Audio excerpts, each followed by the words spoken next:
So my name is Henry Heng Lu. I'm the curator of Center A, Vancouver International Center for Contemporary Asian Art. Thank you so much for joining me, Carol, Mr. Liu, Yun-Jou, and so Sean, in this cyberspace from all around the world with this public program. Let individuals represent individuals. A talk with Carol, Yinghua Lu, and Liu Ding, who are joining us from Beijing as part of, and this program is part of the Pacific Crossings Triangulations series.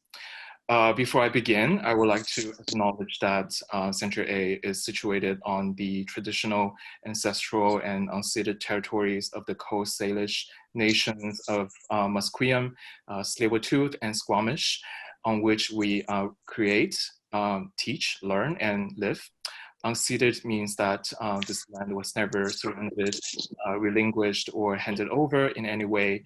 We recognize that the indigenous peoples who have been dispossessed from the homelands and territories upon which an institution was built and currently occupies and operates in. To acknowledge this traditional territory is to recognize the city and country's longer history predating Confederation, one where indigenous peoples have lived since time immemorial. Located in Vancouver's Chinatown, Center A also acknowledges and recognizes the complex and multi-layer experiences of individuals who have built, lived, and contribute to the vibrancy of this historic neighborhood, and those who continue to do so today. And Center A is committed to providing a platform for engaging diverse communities through public access to the arts, creating mentorship opportunities for emerging artists and arts professionals, and stimulating creative and critical dialogues through provocative exhibitions and innovative public programs that complicate understandings of migrant experiences and diasporic communities. In light of the current global movement to fight anti-Black racism, systemic racism, and white supremacy, Center A and Pacific Crossings stand in solidarity with protesters and activists around the world calling for justice and support for the Black communities. Our intertwined histories and struggles are a source of strength for our solidarity today, and we urge you to educate yourself and the people around you on the anti-racist material and histories of Black people in Canada, and if possible, to make a donation to various fundraisers and organizations, including the Hogan's Alley Society, and their website is www.hogansalley.org. And right now, I would like to invite my colleague, Sean Dacey, to speak a few words about Pacific Crossing. Hi, everyone. I'm very excited. This is my first time on this side of a webinar on Zoom, so it's a big moment for me. My name is Sean Dacey. I'm the director at Richmond Art Gallery, located in Richmond, BC. You can check us out at richmondartgallery.org. We have some really great offerings through our rag at home, video interviews with our artists and recordings of all of our talks. So please, please check it out. Also, a little bit of excitement that I had today. We had the fire department through, and we are coming closer to being able to reopen. So please look out for that coming as well. But yes, I'm here to introduce Pacific Crossings. About 2 years ago now, a group of us in Vancouver came together, and we were really finding a lack of open, intimate, inclusive, generous, and caring conversations with our curatorial community, but also feeling a real disconnect with all the really interesting things happening across the Pacific Rim and all these other communities that we were so eager to learn from. So this birthed Pacific Crossings as we know it now. Last year, we hosted 3 residencies in Vancouver. Nozomu Ogawa from Art Center Ongoing, Aaron Gleason, and Lode Nadito. So we made some new friends. It was really about introducing these people to the Vancouver context and for us to learn from them about their contexts. But now we're into year 2, and I never thought we would be doing this sort of online speaker series, but I think it really takes our ideas to that next step and an ability to share on a much broader scope. So we've written something, I'm going to read it, but I just want to say that at the beginning that I'm really excited about what we've been working on. Let me pull up my notes. Here's the main preamble. Pacific Crossings is an ongoing conversation and public presentation series that draws participants from various regions across the ocean. This collaborative project works to bring together perspectives in a dynamic exchange, instigating events and activities that can increase public awareness of the multitude of traditions, histories, and practices, offering potential routes for intersection to take place.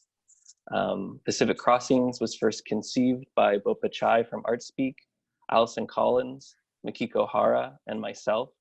And we're so lucky and grateful this year that we are joined by Jesse Birch from Nanaimo Art Gallery and Henry, our organizer today for this current moment of Pacific Crossings.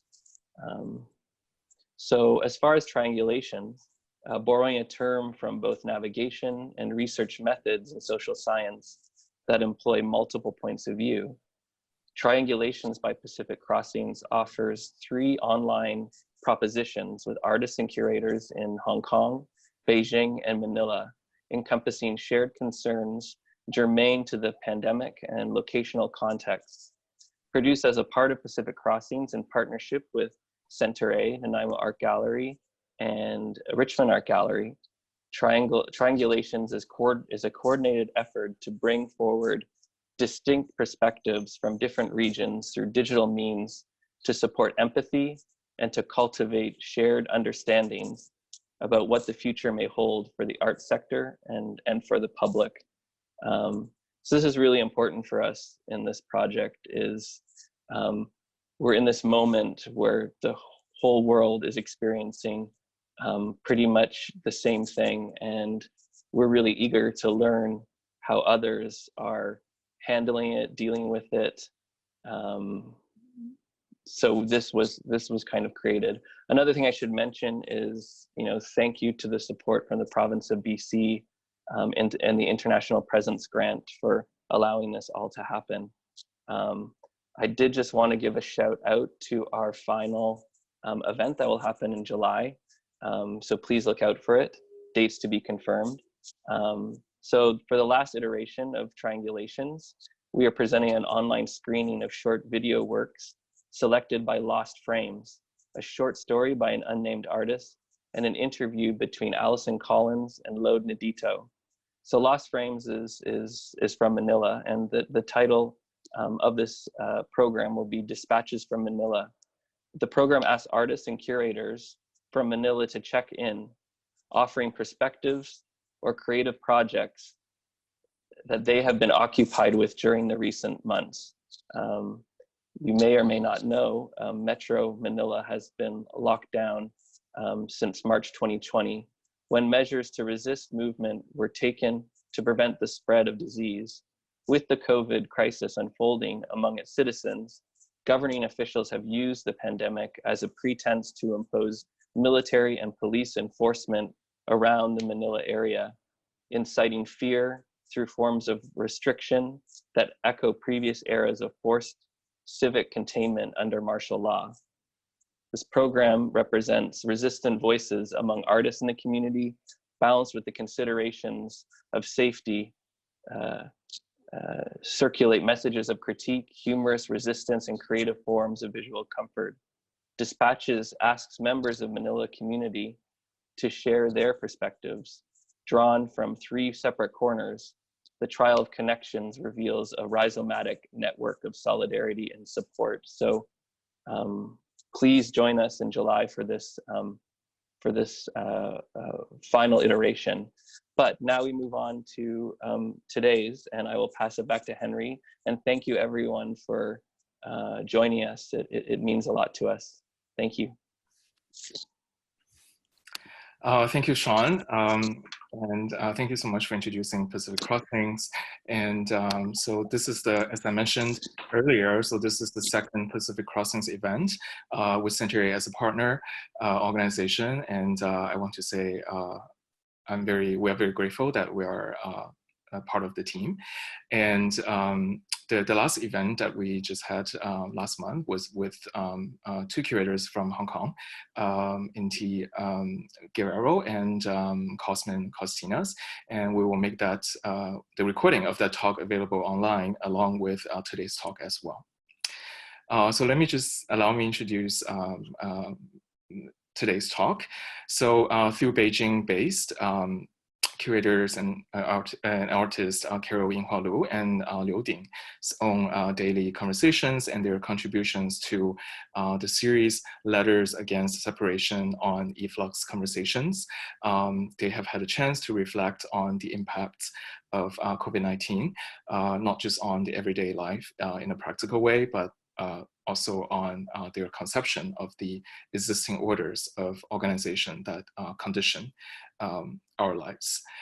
They have been observed a general overdependence on and almost blind trust on larger structures, systems, and framework of thinking, as well as a universal abstraction of individual positions, conditions, and subjectivities.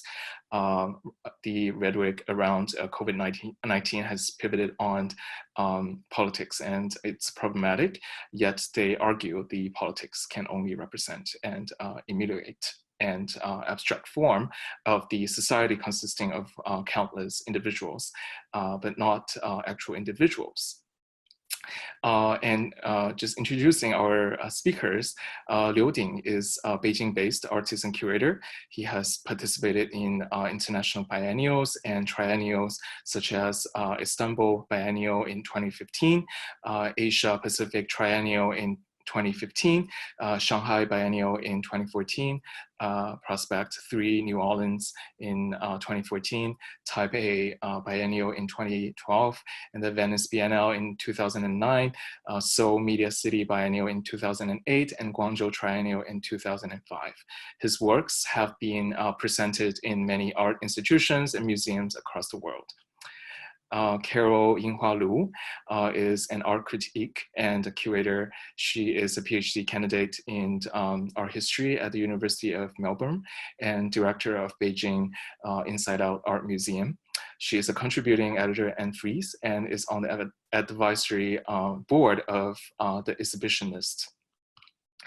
As a curatorial team, Liu Ding and Carol Yinghua Lu have curated Liberation in 2010, Little Movements, Self-Practice and Contemporary Art Part 1, Part 2, and Part 3, respectively in 2011, 2013, and 2014. The 7th Shenzhen Sculpture Biennial, Accidental Message, Art is Not a System, Not the World, in 2012. From the issue of art to the issue of position, Echoes of Socialist Realism in 2014, New Measurement and Qian Wei Kang, 2 case studies in early Chinese conceptual art in 2015, Salon Salon, fine art practices from 1972 to 1982 in Profile, a Beijing Perspective in 2015, and Factories, Machines, and the Poet's Words, Echoes of the Realities in Art in 2019. Their ongoing practice of exhibition and publication making establishes organic connections between history and the contemporary, investigates and narrates historical realities from multiple perspectives. They intend to generate narratives of the subjectivity in Chinese art from a diversity of entry points related closely to the intellectual tradition in China. in addition to the talk tonight, we have commissioned Toronto-based curator Su-Ying Lee to develop a written response to this talk, and Pacific Crossings will publish that at a later date, so please stay tuned. And also just a quote from Su-Ying, this is a tumultuous, difficult period for many. A lot of situations are making it difficult to focus. In order to free up time and space for thinking, Su-Ying declines a lengthy bio. She's an independent curator and is pleased to be able to listen and think with other people today. If you want to know more about her, visit her website at su-yinglee.com. And lastly, I want to say that the talk tonight will be conducted in both English and Mandarin. And our interpreter is Yun-Jou Chang, joining us from Taipei. And Yun-Jou is an art administrator and also based in Taipei and Vancouver, and also recently the interim executive director for Center A. And without further ado, Carol and Mr. Liu. Good morning from Beijing. Thank you, Henry and Sean and colleagues at the who initiated Pacific Crossing. To begin with the talk today, I will talk through a few slides that we have put together just to set up a scene for the conversation that will follow between Liu Ding and I and Henry and Yun-Jou and hopefully all of you. But before I start, I just want to welcome everyone, and it's great to see everyone online despite everything. And thank you for being here.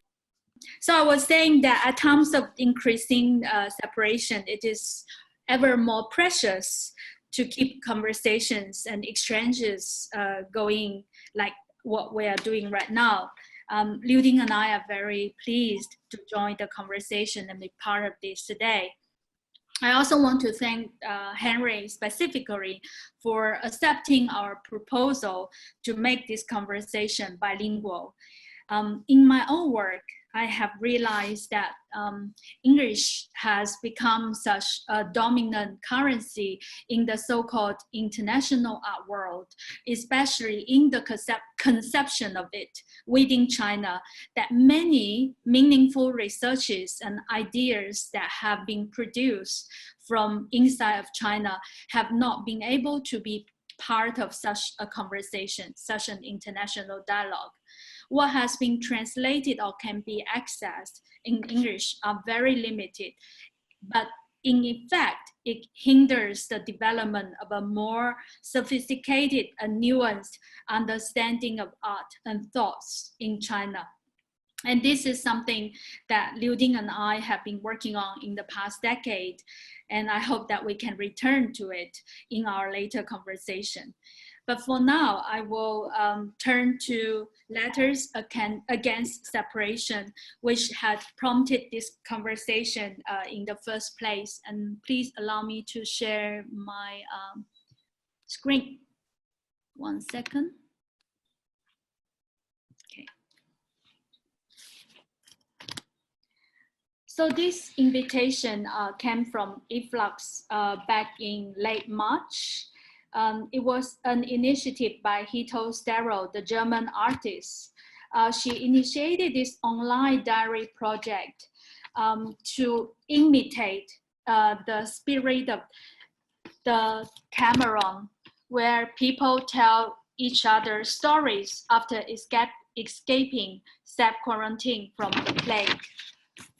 So in this project, Hito invited artists, curators, critics, historians, and thinkers from a number of different cities all over the world to share their experiences of isolation and quarantine. By March 21st, when we received this invitation, we have been in self-quarantine for almost 2 months since January 31st, and have developed a routine of daily life that we were almost quite comfortable with.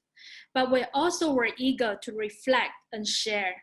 And that's why we accepted the invitation. But upon the invitation, accepting the invitation, we also make the proposal to contribute as a family, because we realized that it was a very special time that we have experienced together as a family during the COVID-19 epidemic in China. It has brought all three of us into a new togetherness. Basically, we were under the same roof 24 hours every day from January 31st until, well, almost 5 months until today. Through this period, our 12-year-old son, Qing had experienced the same kind of uncertainty, frustration, and confusion as both of us. And we felt that it would only reflect the actual condition of our experience to write as a family together. We almost shared a daily conversation to discuss what was happening, how we felt about everything. And we feel that a lot of these experiences and thinking will go on to shape his world views.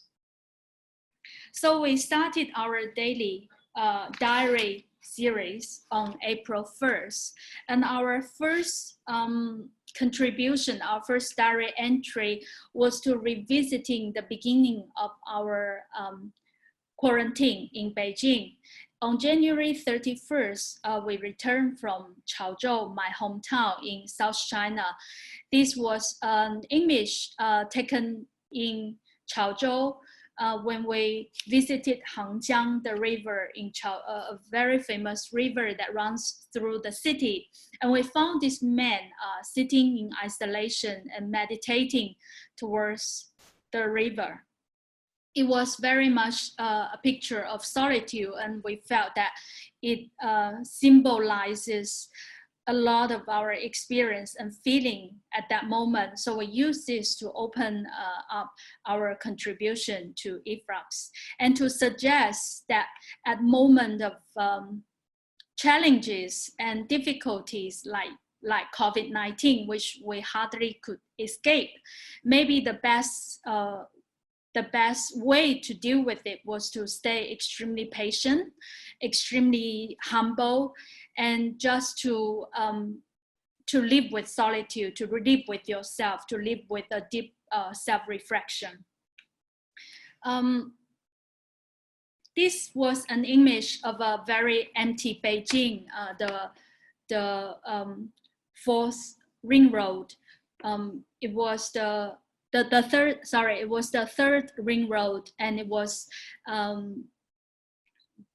what the city was like when we came back at the end of January.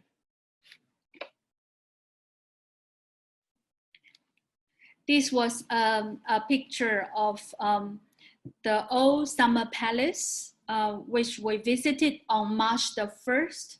Usually this park would be extremely populated by visitors at this time of the year.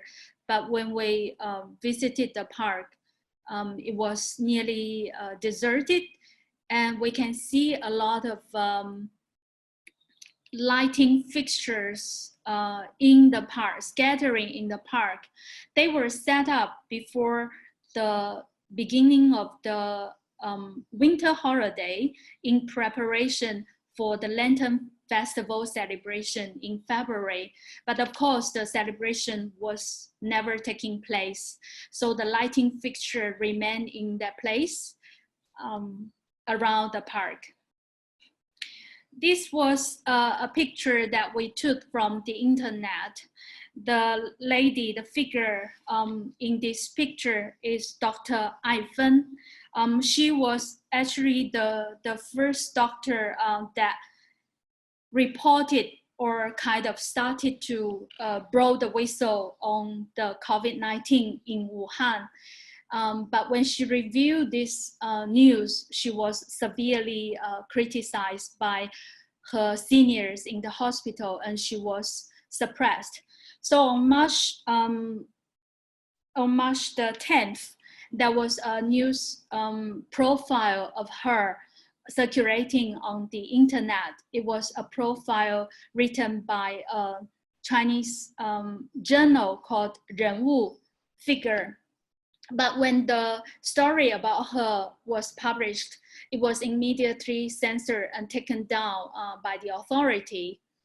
And what immediately happened was almost a miracle.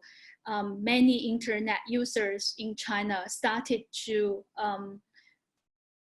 circulate her stories by coding it in all kinds of languages, translating her story into Thai, into German, Italian, Japanese, Korean, encrypted it with emoji, written the text in reverse, just to keep the stories alive. It was very much a highlight of internet using experience in China on that day. But soon after, also this kind of voice died down. And this was an experience that we observed and thought a lot about in China, is that the kind of voices of justice have been heard, and there were a kind of desire to preserve and uphold that sense of justice, but equally the power to erase it, to suppress it, is overwhelming and almost irresistible. And we can see in this picture that on Women's Day, the doctor received many flowers sent to her voluntarily by anonymous people from all over China to send gratitude for her contribution and her courage to speak up. So that was a very memorable moment for us during this experience. This was an image of my son playing with a friend of his in a park inside of Beijing, and that was in March, and they still have to wear mask when they play outdoor. And one thing that we think a lot about during this epidemic is that for their generation, I think the world has been changed profoundly for them. And also this experience, not only of the COVID-19, but also of how it is being handled on the political level, in the cultural sphere. All of these dynamics is shaping the world that's unfolding in front of them. Up until today in Beijing, these kids can still not able to go back to their classroom. They have been studying at home for almost half a year now. And both of them are graduating from primary school this month, and they cannot even have their graduation ceremony. So on March the 30th, we wrote in our diary these stories about two writers based in Wuhan, Fang Fang and Xiaoying. Throughout the lockdown in Wuhan, these two writers have been writing very much their daily experiences from Wuhan. But as some of you may have known, that they have encountered very harsh criticism for their writing of the realities, writing of truth, and speaking up and criticizing of the mishandling of the COVID-19 by Chinese government. And this criticism was not only about what they wrote, it evolved into a kind of ideological war among many Chinese internet users. It even caused many people to take sides and get into very harsh fights with each other on the internet. And we felt that this is also the kind of discursive framework that will affect this future generation. So we wrote that on one of our diary entries, and here I quote, "Throughout this epidemic, we have never witnessed a more open and intense clash between political positions and ideological sidings as this one." And this one means that this support or criticism about these two Wuhan-based writers. Often, common senses are lost for political positions and seemingly logical reasoning. Both Xiaoying and Fang Fang, these two writers, they saw that coming and ferociously and fearlessly fought for a space where individual humanity, due justice, compassion, and moral integrity can be recognized, discussed, protected, and valued. In this country, moral intelligence has been sidetracked by the discourse of national development and pride. The dearth of moral principles in the society, driven by pragmatism and competition, has led to so many loopholes and illnesses. In the face of such a transformative moment in history, it's absolutely a fight to take side for.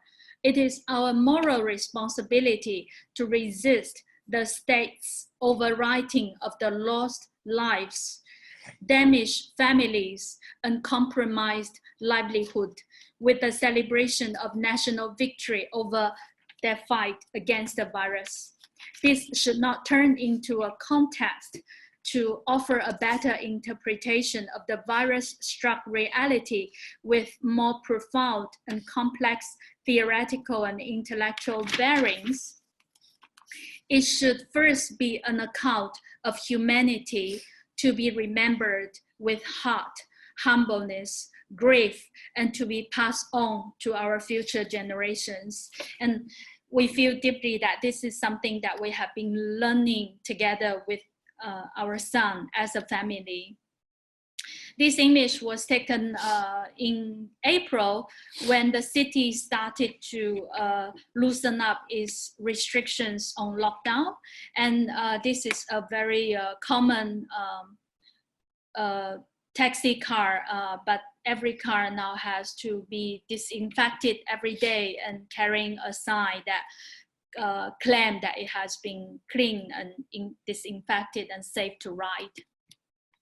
This was a picture that we took back in late April, the entry to 798 Art District, which was blocked and cannot have access to in late April. This is the art district in Beijing. This was a candle that we offered to Dr. Li Wenliang on April the 4th on the efflux diary entry when the government organized a national mourning for lives that were lost during COVID-19. But many of us have detected that in a kind of national mourning moment, a lot of events and a lot of unaccounted incidences that were still unaccounted for were also being erased.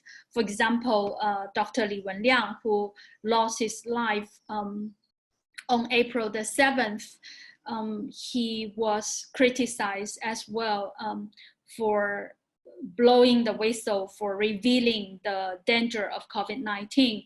But immediately he was questioned by the police, and it caused a national kind of outrage on the internet as well. But soon it died down and it almost became a taboo to talk about it. So we also question this kind of creation of a national discourse about mourning, where in fact the kind of individual lives are still being unaccounted for. This was a picture we took on May 22nd, and it was actually on the afternoon, around 3 or 4 on May 22nd, when suddenly in the afternoon, Beijing turned complete darkness, like in the evening. And for us, that really was very fitting of our mood. This was a happy picture of an opening inside our museum, the museum I work at, on June the 6th. By that time, Beijing has lifted its restrictions on public access to museums, art spaces. A lot of art institutions have reopened since May. So on June the 6th, we were able to open 2 new exhibitions in the museum. And we were also able to organize offline talks with artists. And as you can see, it was fully attended. Some people were wearing masks, but they were also people who did not wear masks. So we were kind of in a very relaxed mode, but unaware that a new kind of wave was lurking somewhere, invisible to us. But at that moment, the second wave of COVID-19 infection was already around the corner. And this is a picture of Xinfadi, the biggest wet market in Beijing, which has since June the 11th has become the new source of origin of many newly increased infected COVID-19 cases in Beijing.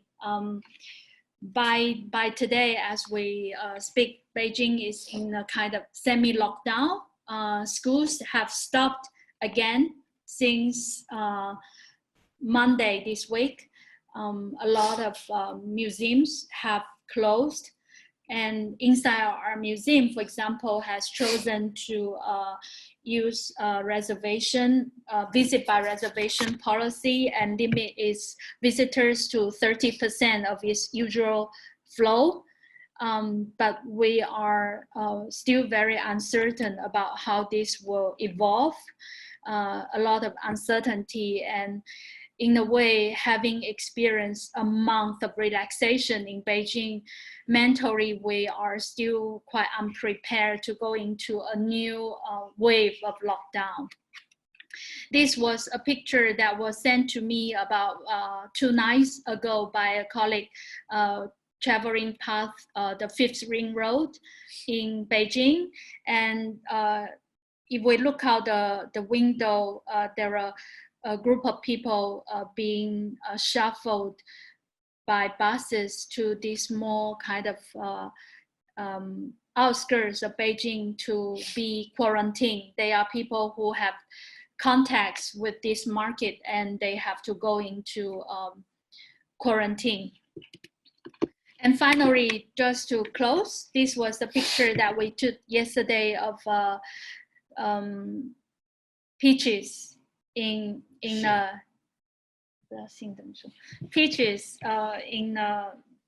the garden in our gated community. This year we have taken a lot of walks around our neighborhood, and we have discovered that the plants have grown extremely well than previous years just because of reduced human activities. But to us, it's a sign of growth and hope, maybe. Thank you. Thank you so much, Carol and Mr. Liu.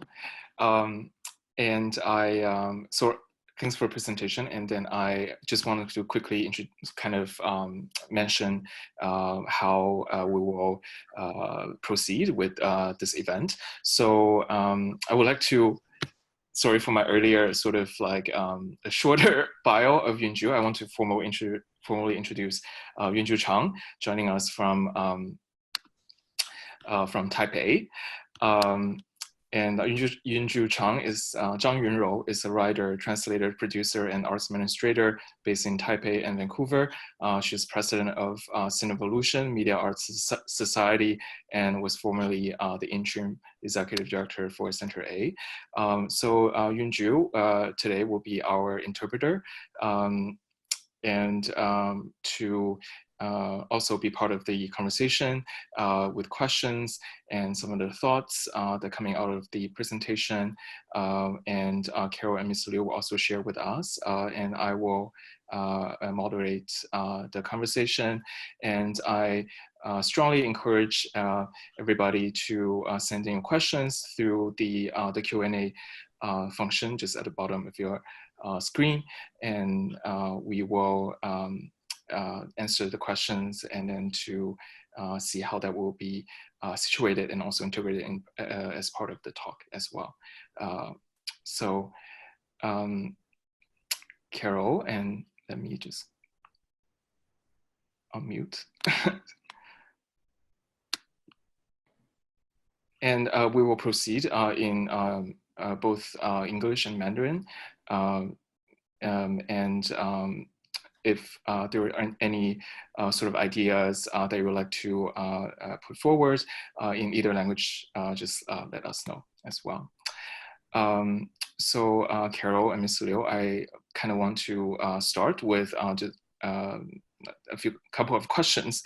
Basically, I really enjoyed your entries into efflux conversations and how they were written in this kind of diary style. Because previously you mentioned that you are not writing the words. I mean, as a family, if you're writing these words in a journalistic way. So I was wondering if you can share a little bit more about how some of these thoughts and reflections kind of were some of these thoughts, how they were sort of contextualized in a way through these entries.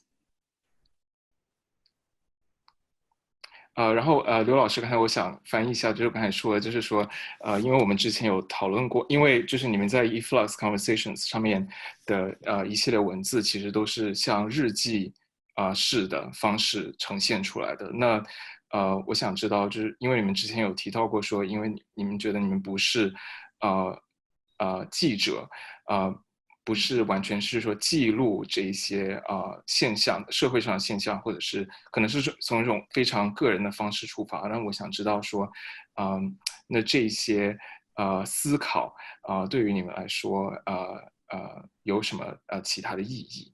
那我们接着也可以探讨一下，就是说通过这一个出发点，怎么样去探讨在你们整个策展实践的一些立足点。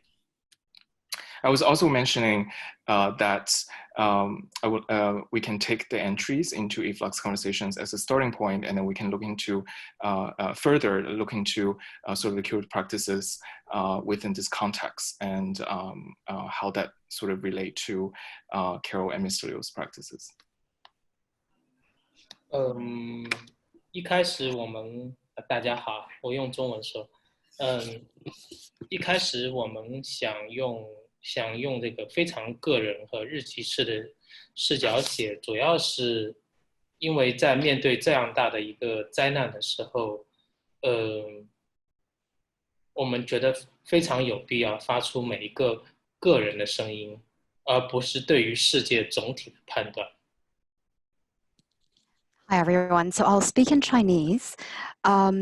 at first, the reason we decided to approach this series of writing as a series of diaries is because we felt that when we're confronted with a catastrophe of such proportions, what we need is not just a more global perspective, but in fact, the experience of the individual. 我为什么说不是对于这个总体的判断，这么着迷呢？是因为当这个病毒一开始发在中国蔓延，然后紧接着蔓延在意大利、欧洲、美国的时候，顿时中国的这个艺术界的媒体呢，同样像病毒一样的，全部都是在转载和各种各样欧洲哲学家的声音。包括是中国的公共知识分子的声音，他们大部分都是对于大的局势的研判，然后呢，因此对于这些局势呢，敞开了非常激烈的讨论。这些讨论其实我觉得也跟病毒一样，它非常疯狂的占据了每一个媒体的空间，但是我觉得在今天。好像情况都变了。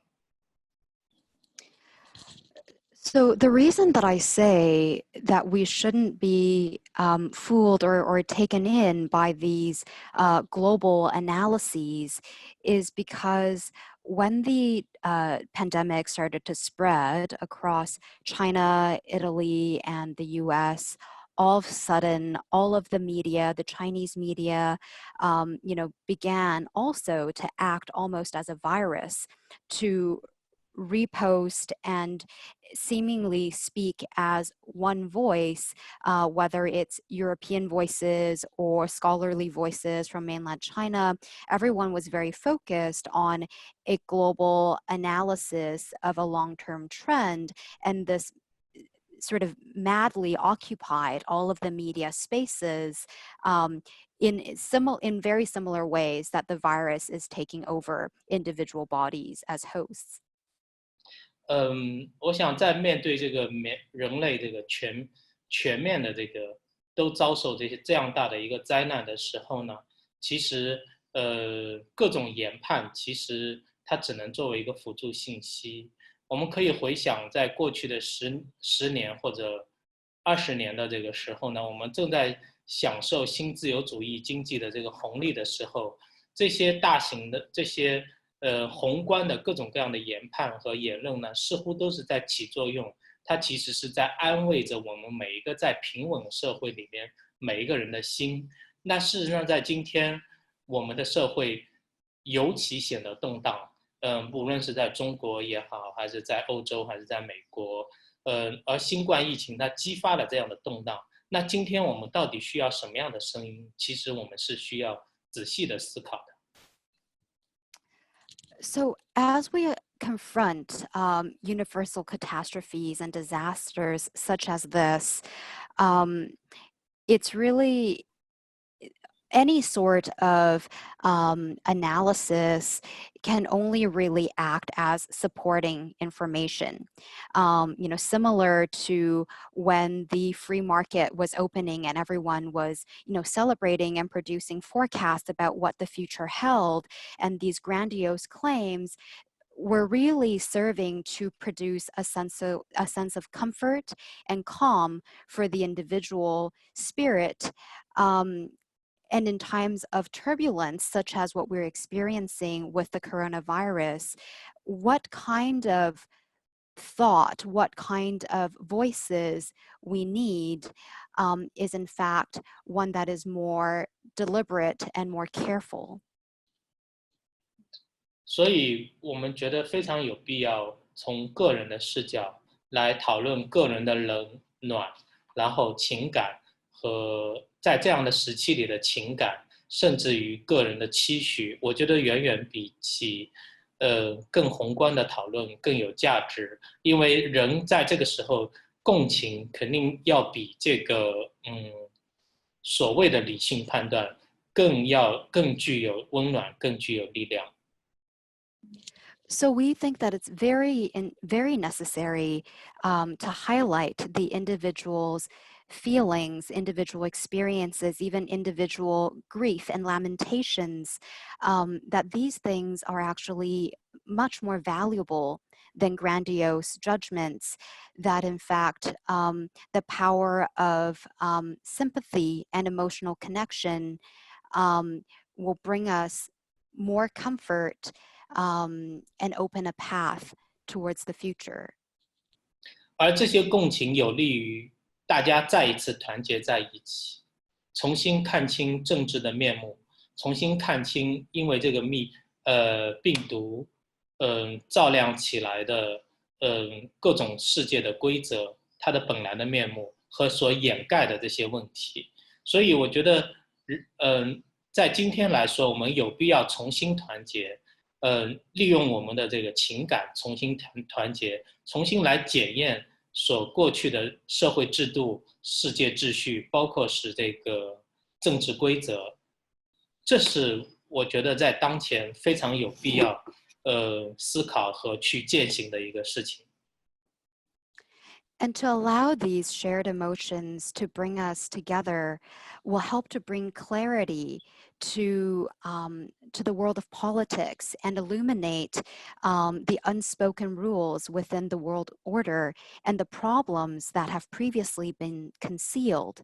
The coronavirus has exposed these systemic issues, and if we're able to reunite through emotional connections and through this sense of connectedness, begin to re-examine the way in which our world is ordered, the way politics is organized, we can then begin to have a fruitful conversation about the state of our world and the state of humanity.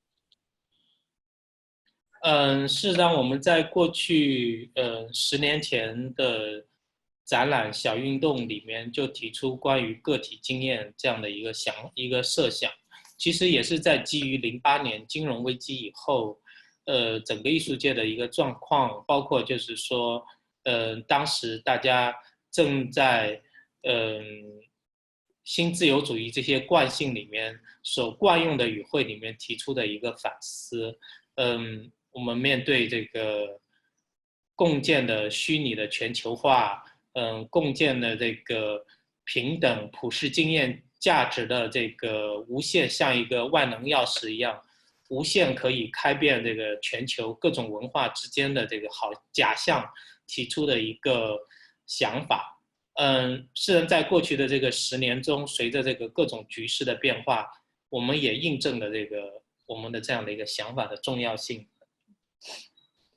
In fact, our work over the last 10 years, including Little Movement, also emerged out of the 2008 financial crisis and the rampant new market, free market discourse at that time.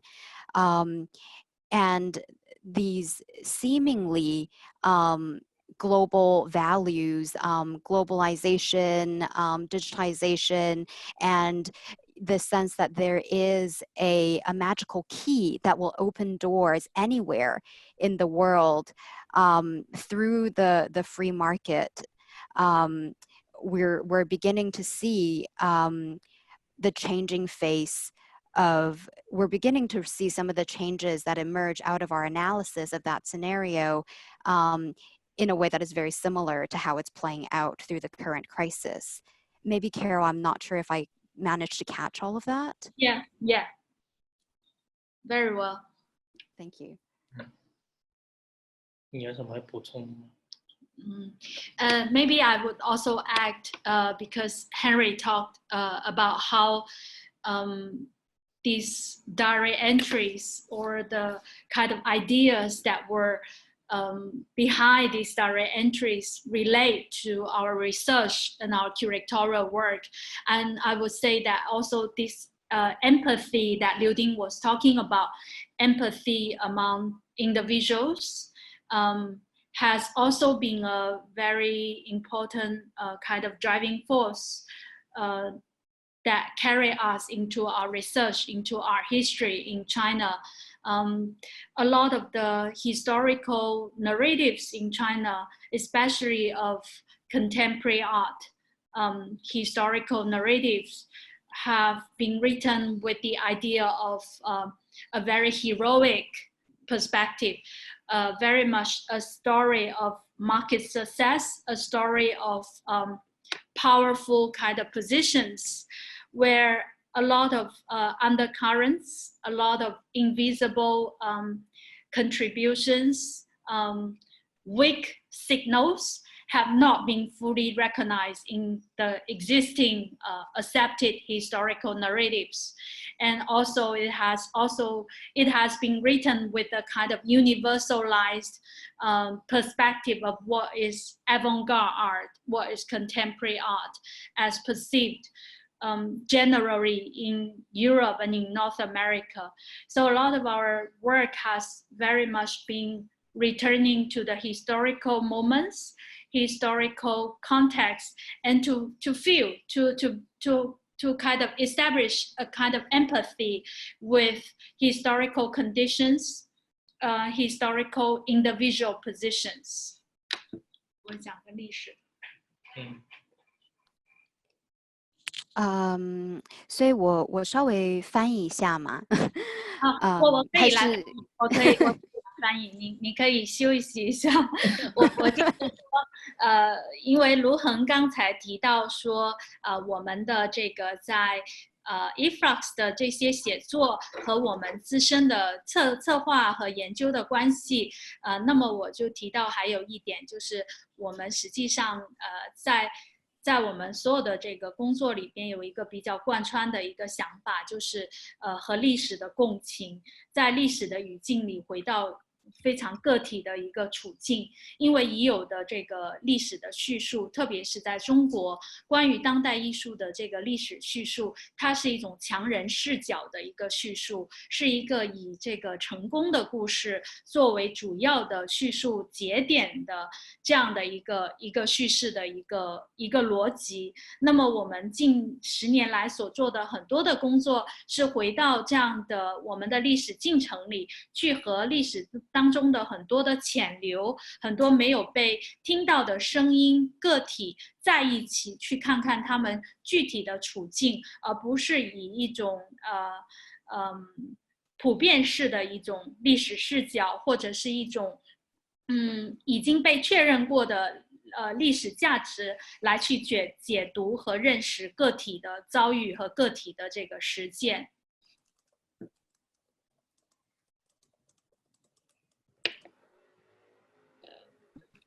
Yun-Jou, do you have anything to add for this part? No, I mean, I guess maybe what I'll say, and I guess I'll say it in English first, and then I'll say it again in Chinese.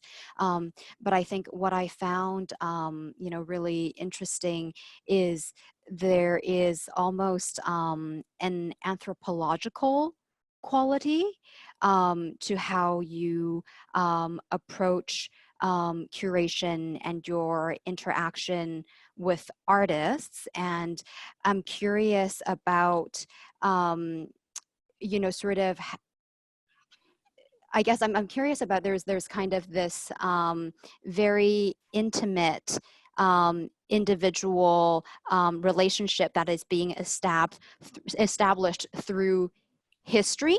And I'm wondering if you can maybe talk a little bit more about, how that informs your approach or the thinking behind that kind of approach. 所以在Carol 及刘老师的工作里面，他们采取的方式其实往往其实有像考古学的一些技巧。那我希望能不能就是请你们多讲一些，就是说其实是以很亲密、很个人的角度去接触，透过历史来接触，以个人的角度来接触各个你们合作的艺术家或是研究的对象。不知道能不能请你们再仔细的讲一下，就是说你们这个方面的一些思考，或者说你们为什么会想要采取这样子的切入点来了解艺术，接触就所谓的 art history。我们讲的这个个人呢，它有2个意思，一个就是说一个人的个人，那还有一个人就是它其实更像是叫个体的意思，就是它是一个比较虚拟的一个概念，其实也就是指向了非常具体的事情，它而不是一个普遍经验，都是把它当做一个特殊的经验，在具体场景里发生的这个经验。那还有这个潜流呢，其实我们在这里面研究里面所讲到的潜，它并不是完全于针对主流所表达的一个潜流的概念，它并不是说相对于主流，它其实是和主流是一个平行的概念，它只是在我们以往的经验里边，它永远都在存在，但是因为我们的视野的局限或者是视野的狭隘，并没有去观察到的事情。所以我想先解释一下这个我们讲的这个个体也好和潜流的这个概念。Okay, so when we talk about the individual, we're talking about it in sort of 2 senses. One as the individual person, but the second meaning is really the notion of I guess an individual entity or a self, which is a bit more conceptual, but arising out of a very specific set of concrete circumstances and experiences. And when we talk about the idea of the undercurrent, 潜流这样子翻, undercurrent, it's not necessarily directly in opposition to the mainstream, but instead, we see the undercurrent as something that is always and has always been in existence. It is just that the narrowness of our perspective, of our framing, prevents us from recognizing its existence or understanding its presence. First, I want to clarify that. 在这些研究里边呢，就比如说，我只是讲一个非常个人的经验，非常具体的又正在发生的一个经验，就是撇开艺术史，我是讲一个日常的经验。就像我们的小朋友在家，不能去学校读书，但是所有的人都会有一个抱怨，就是说他没法学习。然后呢，发现这个教委所颁布的这个网课的这个概念呢是非常 terrible 的，非常糟糕的。但我跟他一起听他的课的时候呢，我发现原来里面讲课的每一个老师讲得非常好。这就是一个普遍的经验和一个特殊的经验的问题。但是呢，整个学习的结果呢，我觉得比起学校还是要差很多。虽然这些老师讲的都比学校的老师都要好得多，但你会发现人缺少一个东西，就是在小朋友在学习的过程中呢，他是需要跟老师有互动的。而这些互动问答的环节呢，它是巩固了他在学习过程中间里面所有学习的一些细节和盲点，包括学生他所能够体会的问题呢，反馈给老师，老师会做再解答。但是呢，你看这个网课，老师讲得非常好，但是他所表达的东西都是非常精准、非常精确，而且呢，还有这个知识的拓展，也有很好的适应。但是我就发现有这样的一个矛盾，给了你最好的东西，但是你的学习的效果呢，不如去学校听一个并没有这么好的老师的讲课。所以这个很像在历史里发生的这个事。现实我们怎么理解这些艺术家的工作和以往的艺术史的叙述，它就是存在着这样的一个矛盾。In our research, and I'll make an analogy through a personal experience. So this is outside of art and art history, but just purely based on a daily experience. So during the pandemic, our son can't go to school. And of course, everyone is would complain, that he's not able to learn, and, the online curriculum is terrible. But in fact, when I sit in and listen to the classes with him, I discovered that actually all of the teachers are excellent. They're wonderful lecturers. And this kind of illustrates that kind of disconnect between our conceived reality and the lived reality. But it is true that the learning experience of learning remotely is not as good as physically going to school, because the student needs opportunities to interact with their teachers in order to solidify their learning through some intangible details, that they need the opportunity to ask questions, and for the teachers to then respond.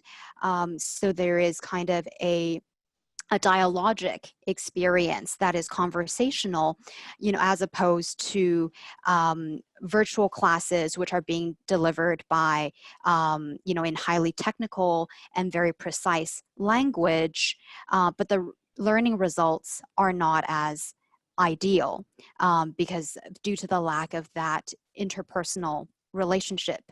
And our relationship with history is somewhat similar to that, because in terms of how we are able to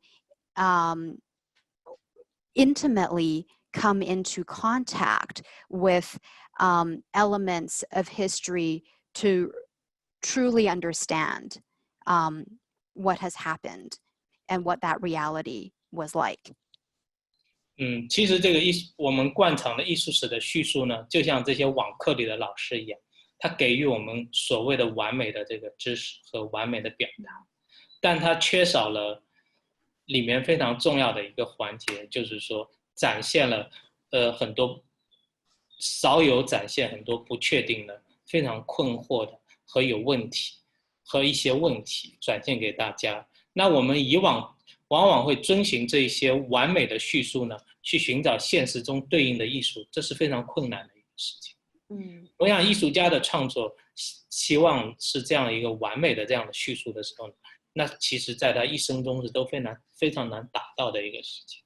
那什么才是我们今天作为一个研究者和创作者所需要的一个状态的表达方式呢？其实是非常值得要讨论和被商量的一个东西。So in our description of art history, we also go through a similar process of applying, perfect knowledge and perfect technique to how we describe art and art history, but in a way that lacks something that is very crucial, which is the uncertainty and the confusion and the questioning of that process. And so when we try to apply perfect knowledge to find work in the present that meets that standard, that perfect standard, I think for artists, that becomes a very demoralizing quest. And the question of how we then approach our description of art and art history in a way that is more profoundly real, I think is something that we can, that is worth discussing and exploring together. 同样面对今天的整个政治现实，也是我们在享受的二战以来，不断被建构出来的一个政治话语强权。其实我们每一个人在今天，都在遵循的这个话语强权，在理解世界和看待世界。作为一个个人的，不同的是真正的。不同的和带有这个生存情感和体验的这些思考，它都会被遗忘，都是会被放在这个边缘的状态。那在今天我们觉得非常有必要来讨论展现这些思考和展现这些虽然同时存在在这世界上，但一直是因为被这个些已经形成强势话语的这个视角呢被忽略的，或者说是盲点吧。这些东西它有利于理解我们今天的现实，而不仅仅局限于战后这70-80年的时间，而且它是会让我们有一定的超越性来理解我们今天的现实。So in today's political reality, where everyone is competing for the right to political speech or the right to speak, the true individual experience that is embodied and real, the individual body is always going to be marginalized and neglected in that kind of macro discourse, and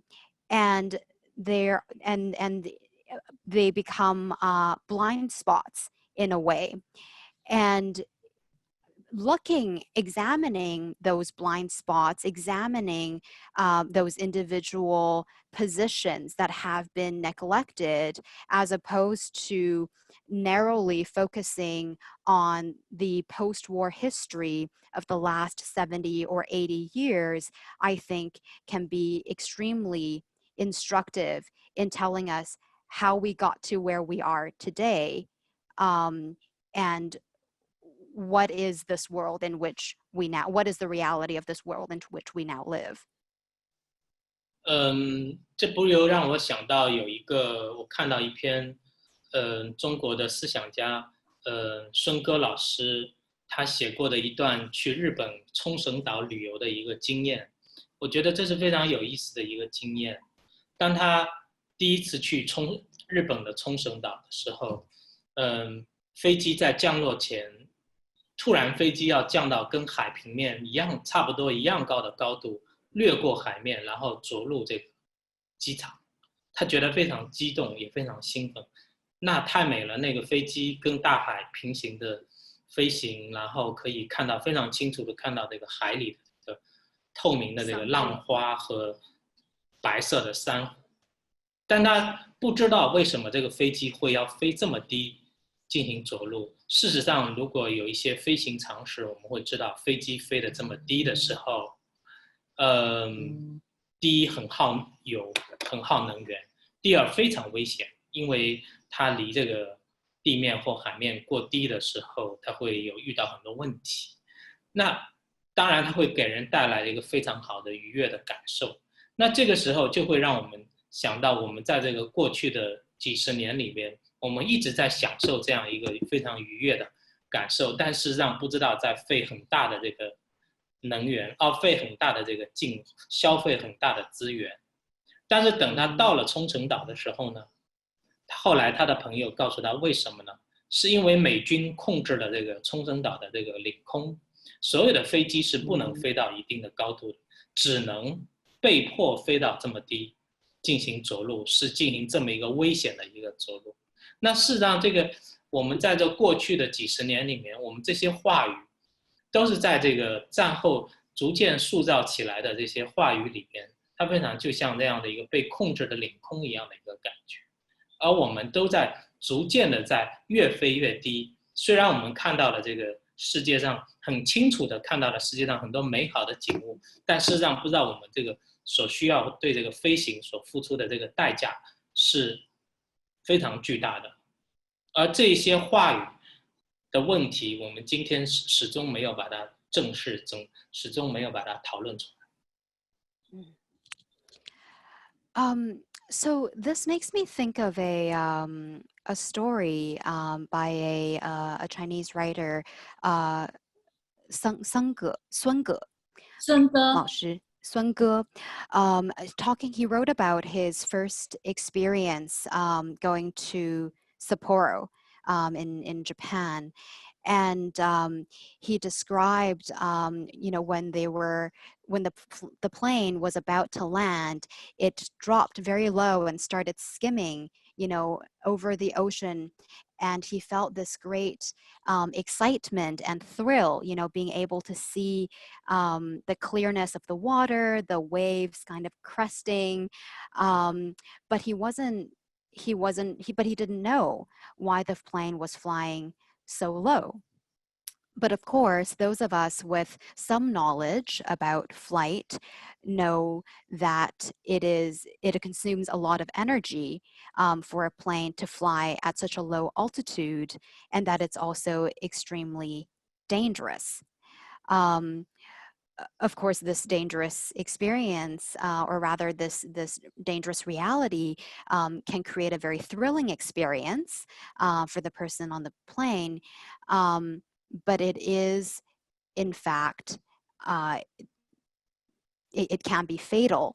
So the last several decades, we have been existing in this state of thrill.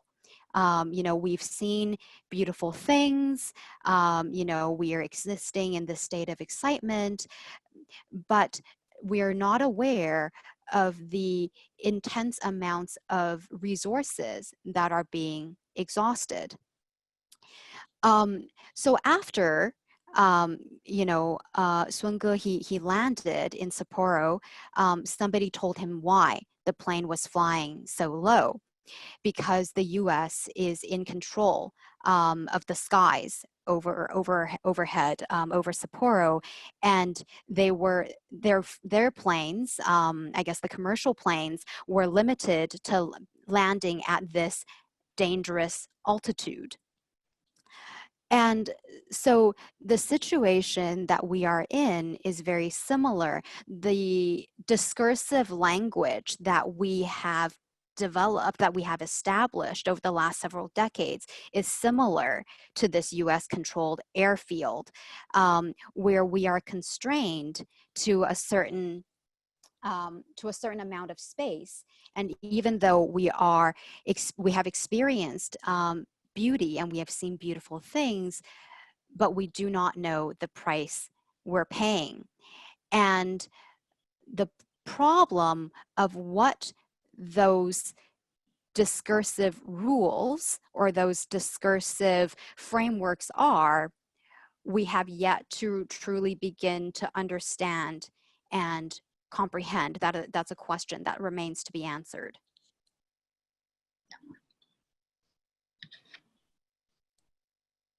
Thank you so much, Mr. Liu and Carol, and also Yun-Jou. It's really, truly wonderful to hear those perspectives.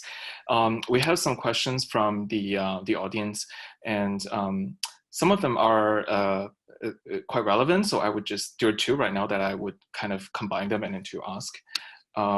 So we have a question from sorry, let me quickly, from Alison Collins.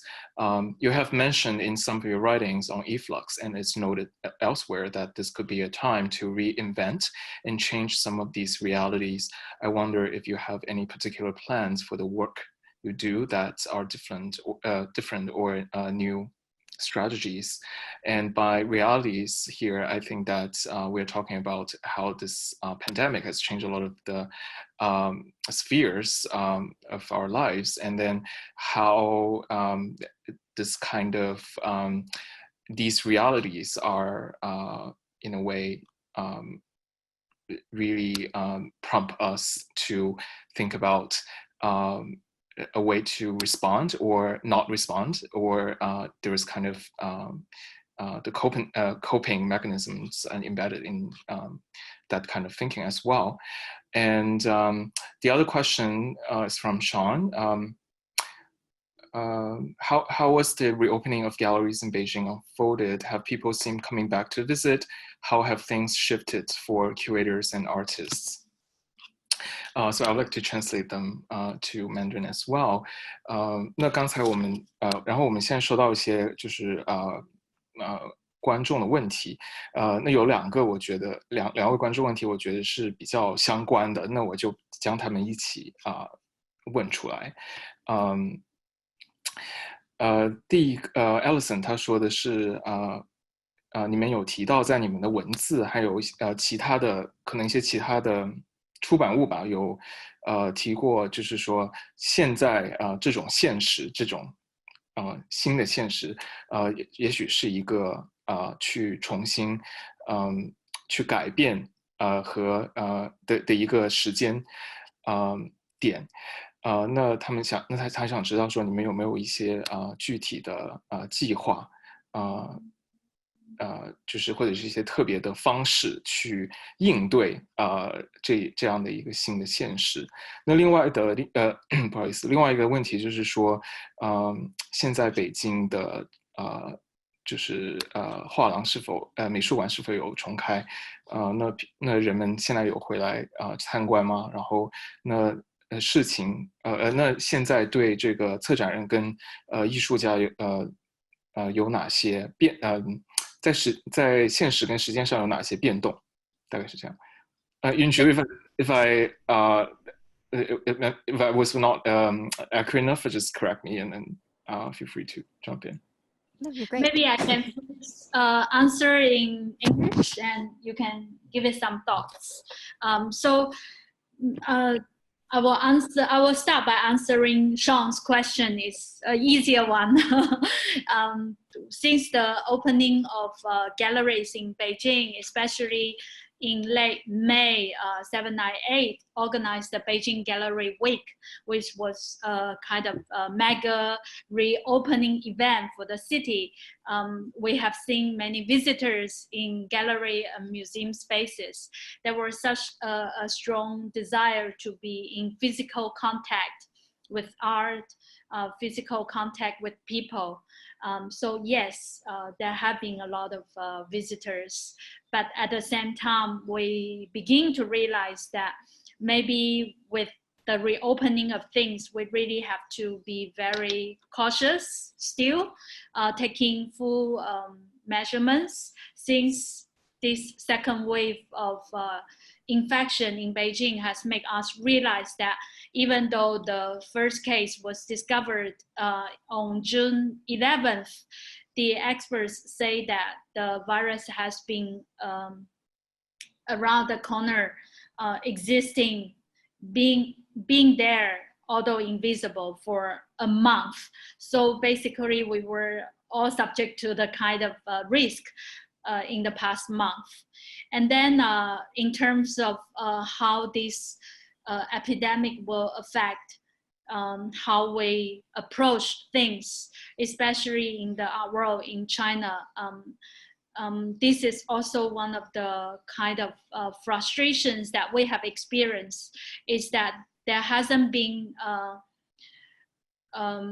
more kind of awareness to change. It was all very responsive, and it wasn't initiated from within. It wasn't a form of self-practice. It was more making adjustments in response to the physical conditions where there hasn't really emerged a more common awareness of self kind of reflexiveness, and also a kind of being more aware of the kind of privileged positions that we are all in, being able to carry on doing what we are doing. We rely on many supports, but often these support structures are very invisible, and we tend to take them for granted. And I thought that with what has happened during the epidemic, the impossibility to access what we were doing normally, we would have become more aware of the privileges and supports that we have been able to enjoy. But there hasn't been such reflections as much as I would like to see. Oh, I just summarized in Chinese. 我刚才的回答就是一个是北京最近的画廊周的复苏，使得很多人也开始回到这个艺术的空间。但是实际上我现在回看，我觉得过去的1个多月，可能我们匆忙了一点，我们没有采取足够的措施保护我们的观众，包括我们的工作人员，因为实际上虽然这个第2波的这个感染是6月10多号才发生的，但医疗的专家说这个病毒已经在1个多月就潜伏在我们的4周了。那个时候我们进行了很多的活动，包括我们聚集在这个画廊美术馆的空间里，现在回想起来，实际上有一点后怕。然后同时就是刚才 Alison 问到说，这样的一个经历有没有改变我们在做事情的方式，或者有什么这样的规划？那我的一个普遍的感受是，目前为止，我觉得这个艺术行业大家还只是处于这个反应式的，就是出现了情况，我们去做一些相应的调整，但这些调整还是比较机械的和这个被动的这个反应，它不是一个主动的、更内在的想去改变这个结构性的这些努力，而且也没有很多的对于我们所享有的这些来创作、做艺术、做展览的这些特权的更多的自觉和更多的反思，我觉得这是还没有看到的。刚才 Carol 讲到这个有一些后怕，过去的1个月里边开了很多活动，然后其实我有另外一个想法，我觉得应该在过去1个月里开更多的活动，因为虽然专家说这个病毒可能已经潜伏在我们周围有1个月左右，但是事实上这个病我们应该从更长的时间来想，其实它不可能在1年和2年以内结束。那我们在今天何为，其实在任何空隙的时候，任何有机会的时候，其实还是应该要做更多的事情，不可能永远的等待，因为在等待的时候，我相信另外的话语它逐渐会形成，这些正在形成的话语，它会干扰我们如何来判断今天的世界，所以我更相信是，只要有机会的时候就应该表达，而且是不切一切的代价的表达，这才是除了保护自己以外，还有就是说要不断的表达。Carol mentioned, sort of a feeling, kind of afraid after the effect in some cases, not having taken sufficient precautions and so on. But I have a bit of a different perspective on that. I feel like we should have done even more events in the past month, because realistically, the virus is not something that will blow over, or the pandemic is not something that will blow over in the next 1 or 2 years. So we need to take a longer term view. What do we do in the meanwhile? We should take any window of opportunity that we are afforded, because instead of just sitting and waiting for the pandemic to end, because as we wait, new discourses and new language will emerge to distract us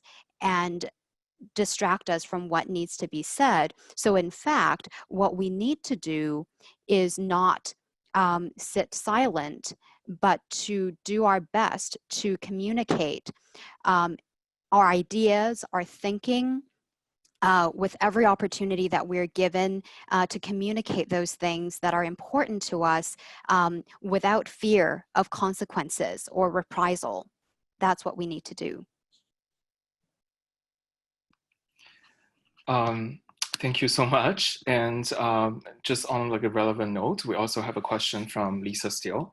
Thank you, Lisa, for the question. Thank you so much for this diary of your time in Beijing since COVID has taken place. Are you able to move around the city now? And this kind of reminds me of how, for example, in this past week, there has been a rise of new cases in Beijing. They have found the virus on the chopping board of salmon in a market. So it's interesting how we are having this conversation like today, because it's it was such a coincidence, and it was quite, I think it would be interesting to kind of think about how the situation just changes rather fast, and how that there might be a chance that we don't even need to know how to respond to these kind of new developments. Yeah. 那我们有一个问题是 Lisa 的问题，她说非常感谢你们自从就是新冠疫情以来然后用日记的方式书写了你们的在北京的时间那你们现在是否能够在就是城市中自由走动呢？然后我自己刚才也提到，就是说因为像最近就是新发现的的这个叫做案例，然后那对现在有什么影响？然后感觉这些所谓的现实都是在非常快速的发展之中，真是非常巧合，然后刚好与就是我们今天探讨的一些话题。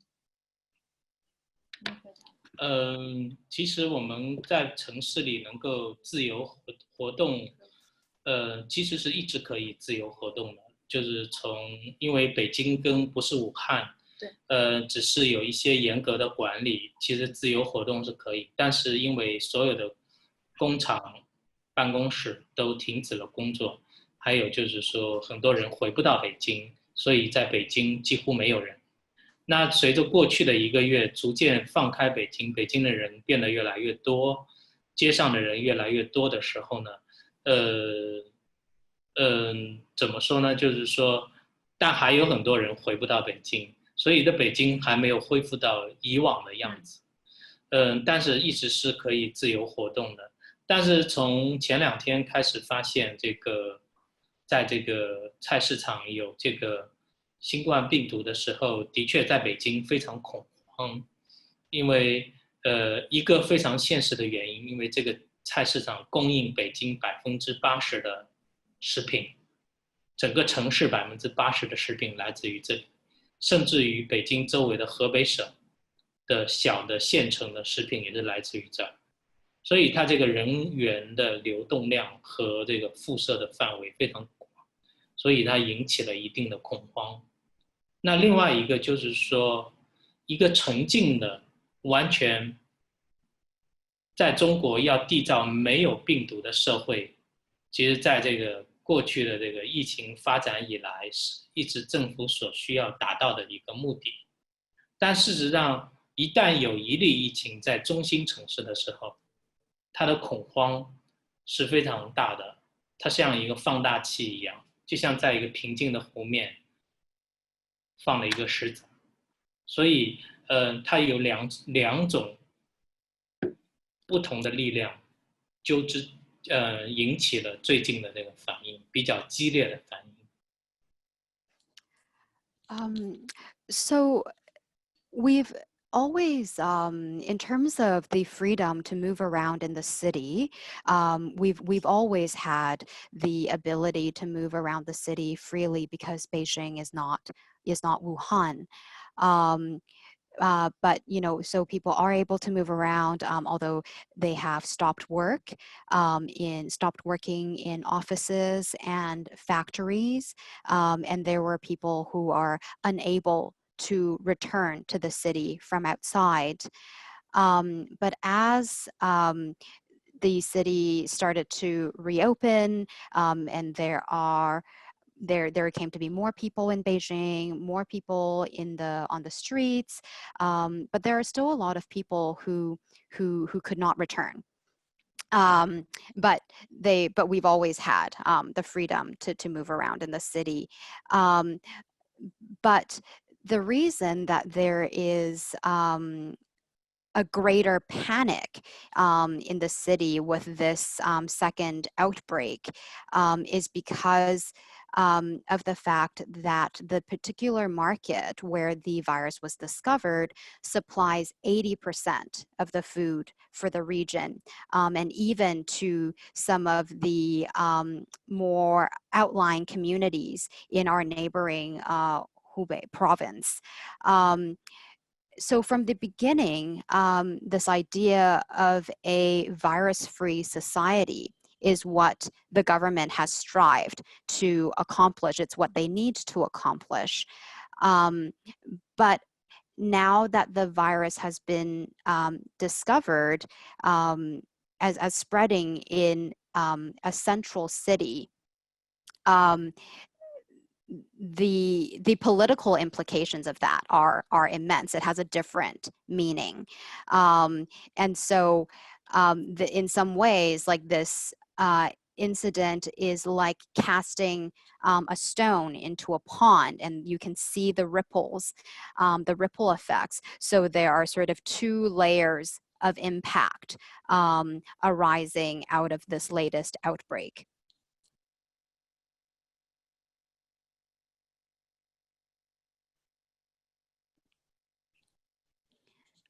So if we, I don't know if there's anything anyone else wants to say about those last two questions, but there are more questions that are coming in, and so I'll ask one from April Liu, who says, thank you so much for this thought-provoking conversation.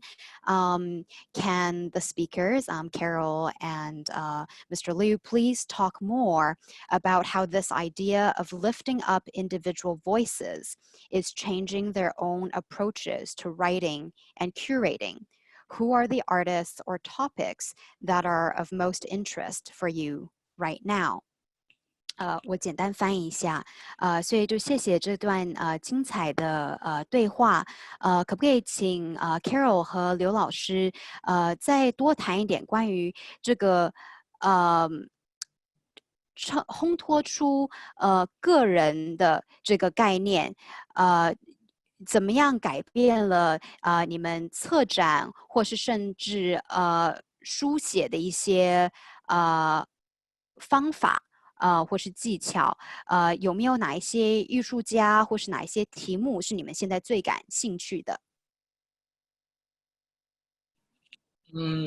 比如我们去年刚刚做的一个展览叫沙龙1972到1982，北京的这个现代艺术的视角。关于北京的这个艺术实践的这个研究，事实上在更多的研究关于中国当代艺术的研究是从79年开始的新兴美术的展览开始来讲中国当代艺术的这个作为一个起始点，而并没有更多的研究是来讲怎么会有1979年的变化。然后在这个新兴美展之前，艺术家们是如何工作的？在这个文革期间和文革结束之后，这些思想、这些这个创作是如何进行的？包括是从政府的层面也好，和从艺术家个人的这个层面也好，是如何思考的？他们是怎么走在一起，最后做到一个新的格局？那这个研究在当代艺术史上基本是一个盲点。那当然也有美国的学者做过一个研究，是关于70年代中期和后期的中国官方艺术的研究。他当时走访了这个，我是不是说太长了？没关系，我可以暂时翻一下。So for example, one of our recent exhibitions, Salon, Fine Art Practices from 1972 to 1982 in Profile, a Beijing Perspective. So examining the evolution of art practices in Chinese contemporary art. Most art history about Chinese contemporary art takes 1979 as its starting point, and doesn't really look further than that. But what we're interested in is, what took place, leading up to, during, and after the Cultural Revolution. What were some of the questions that the artists were asking? How are they sustaining a practice, but also a community of practice? How did they kind of break through to create a new frame of work and a new way of working? So this is a bit of a blind spot. Of course, there is actually an American scholar who published a piece of research on I guess government sanctioned art, 就是官方的艺术。抱歉，这个部分可能要请刘老师你再讲一遍，我有点跟不上。有美国的学者写过关于这一段时间里的这个艺术实践，但更多的是描述了官方的艺术家的工作。那这个当然它有它的这个一定的这个条件的局限，就是他来到中国做一些访问，那也是通过美协官方的这个艺术系统的这个协助，所以他看到了这一方面的这个创作。那当然还有另外一个更浅层次的一个东西，一个动力呢，就是说官方与这个非官方之间的一个抗拒一个叫对峙的一个这个先验，就是说这个经验是预设的经验，在里边有这个作用力。因为其他的一些艺术家虽然官方安排行程，他其实在那个时候也是有机会可以接触到的。而这一段历史的盲点呢，就是说这段历史的叙述呢，一直没有一个非常有意思的和带有创造力的叙述。而事实上，在这个时期文革将要结束的时候呢，因为文化大革命，几乎所有的官方的和非官方的艺术家呢，他们都在社会上没有地位，因为整个官僚体系都被解构了。那其实都是基本上变成了普通的人，所以在这个时候，它形成了一种，就是说，因为艺术，大家走到了一起，互相彼此交融和认识，它形成了一个在文革结束以后的一次新的艺术运动的新的这个艺术的一个局面的一个开始。而这一段历史的研究，恰恰的就是说让我们打开了一个视野，就是我们要如何走到每一个个体和发现个体与个体之间他们形成的关系和作用力，怎么样在这个进程里面，就历史的进程里形成这种催化剂的。So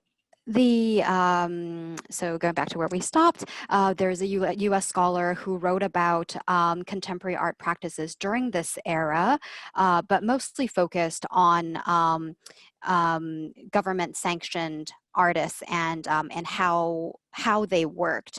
And there were other implicit challenges. For example, the interviews were conducted through the, I guess, with the support of the sort of the Chinese-U.S. like association. So it's also, a third-party body. And so, and added to that, there's also, I guess, what could be described as a predetermined oppositional dynamic that is assumed between the official or governmental versus the non-official and the non-governmental. 不知道这样分准不准确? Okay.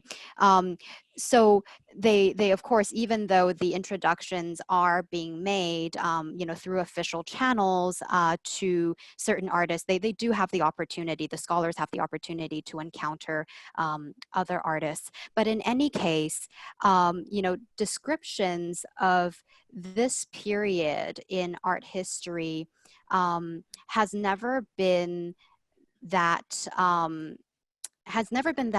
that in depth or that interesting, because actually, you know, during the Cultural Revolution, all of the artists lost their place in society because the system in which they existed had been completely dissolved. And what happened as a result of that is that these individuals started to come together because of art and to form a new community and a new art movement.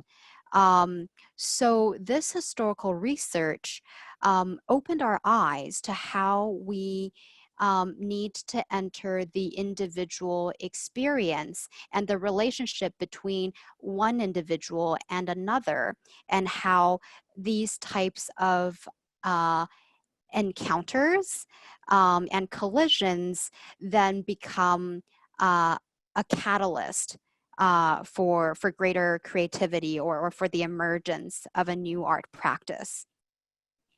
Maybe I can also add by saying that the recognition of the individual or the lifting of the individual voices is not about creating images of individual heroes or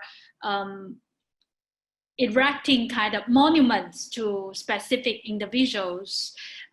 For example, in the exhibition that we have made back in 2012, the Shenzhen Sculpture Biennale, the title of the exhibition was Accidental Messages, Art is Not a World, Not a System, in which we really were giving example and highlighting the moments in an artist's practice when there was doubts, there were hesitation, there was uncertainty, there were difficult moments. These particular kind of low points in artistic practices being presented in the exhibition was also our way of recognizing the kind of integrity of the individual, because the individual is not just about highlights or successes. It's to recognize that there are ups and downs in an individual's career or path, and all this uncertainty and all these anxieties are valid elements of an individual's practice. 所以我自己可以简单的翻译一下，就是我想补充的是，刚才我们提到的一直在说个体，实际上我们所说的个体和呈现这个个体，也不只是呈现一个个体作为一个英雄式的人物，或者是只呈现一个个体的成功的一个故事。在2012年我们策划这个深圳雕塑双年展的时候，这个展览叫《偶然的信息：艺术不是一个世界，也不是一个系统》。当时我们就很有意识的去呈现很多艺术家他在创作过程当中非常犹豫不决的瞬间，他一开始非常模糊的摸索的这些瞬间，他失败的瞬间。因为在我们看来，这些不明确的、这些焦虑的、这些非常不明确的这些瞬间，它都是一个个体很重要的一个组成部分，它对于认识创作是非常有意义的过程。所以我想补充的就是说，这个个体的声音不是一个英雄主义的一个声音。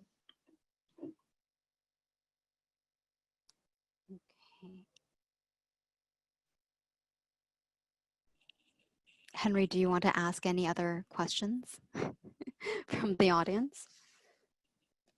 Sorry, let me just unmute myself. Yes, we actually do have a line of questions that I would like to get on them. there are actually quite a lot of interesting questions. We have a question from Zara Stanhope. Sorry if I butchered pronunciation of your name. The internet has taken on a new importance as a space for artist projects, exhibitions, publishing, and artist curatorial dialogues, such as this.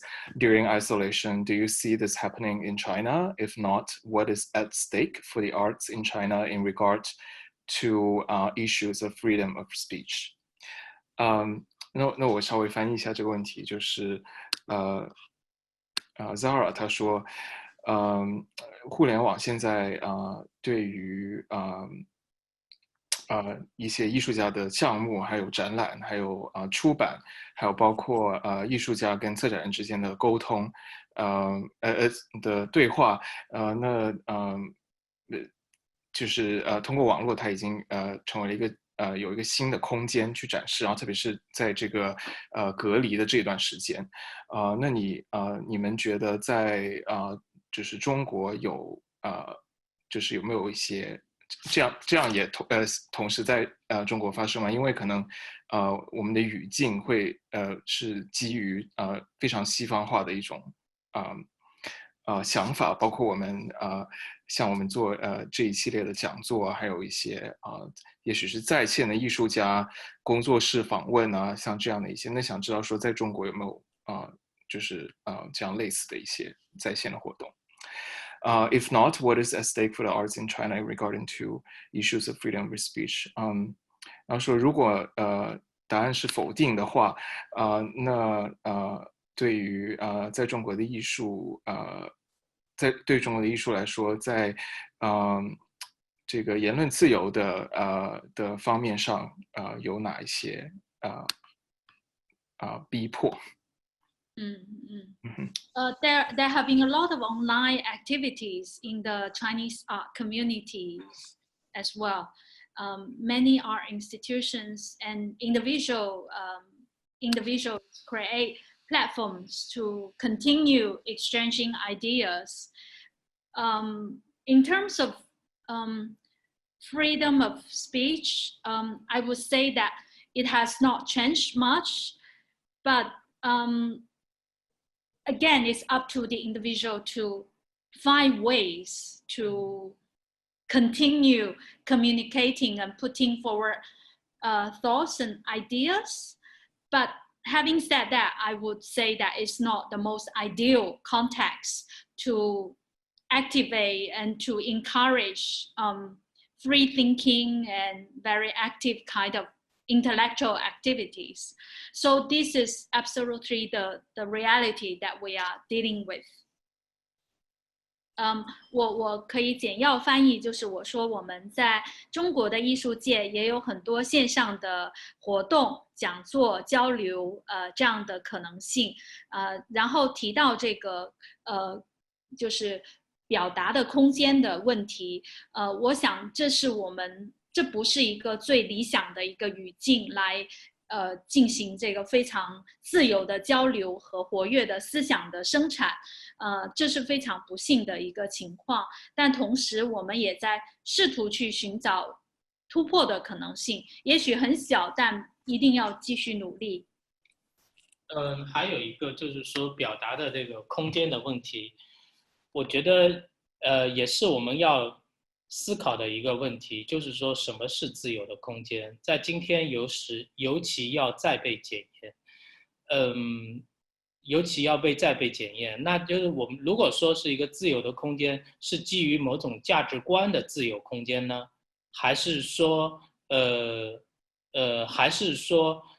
我们无视这个价值观去随意表达的一个自由空间？其实我们是需要被检验的，因为在我们所讲的这个自由空间，它也是在二战以后形成的一个自由空间的价值观。它对于这个二战以前或者说是更长的时间段里来说，这个自由，我觉得是非常小的一种自由。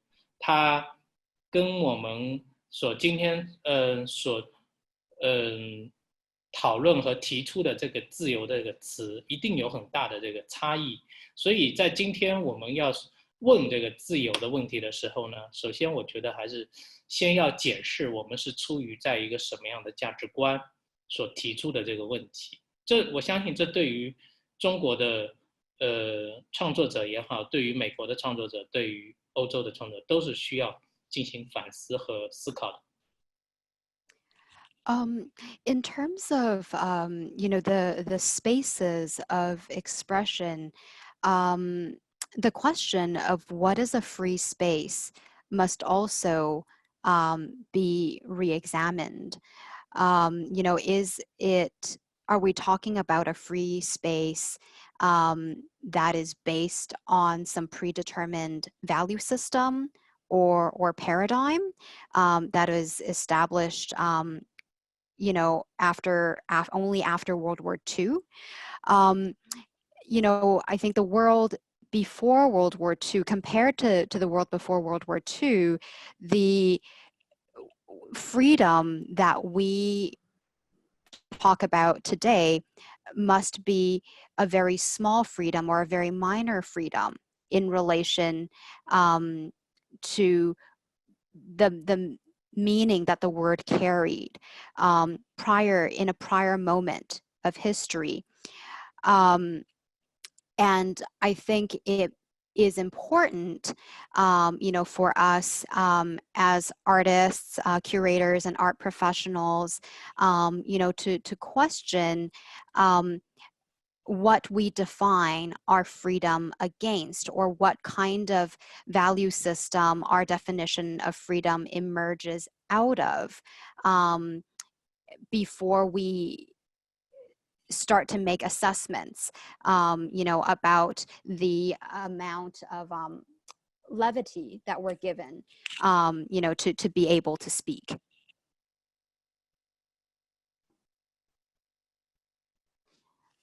So maybe I'll ask another question. There are a lot of really interesting questions that are coming up. I guess maybe I'll ask the question from Su-Ying Lee, because I know Su-Ying will also be writing a response to this talk and publishing it on the Center A website. As part of Pacific Crossings. So Su-Ying says, hello, Carol and Liu Ding. I've enjoyed your thoughtful reflections and candid accounts written in your eFlux journal. I'm in the process of writing about media bias in regards to anti-Chinese and anti-wet market stories during the pandemic. Part of the issue I will be discussing is the low level of media and image literacy I have witnessed, people not reading news critically and reposting stories that are problematic. I'm wondering if such anti-Chinese and anti-wet market stories have made it to China through foreign media. I am also wondering what thoughts you may have about galleries being a place where people can learn a kind of visual literacy that helps them to navigate what they view in the media. 所以这个问题是说，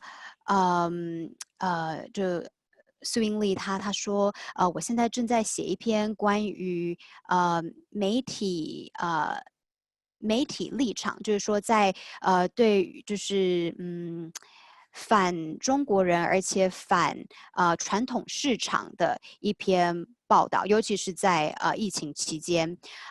那我想要探讨的一部分问题是，我所发现的就是普遍而言的比较低的，对于不管是视觉文化或是文字间的一种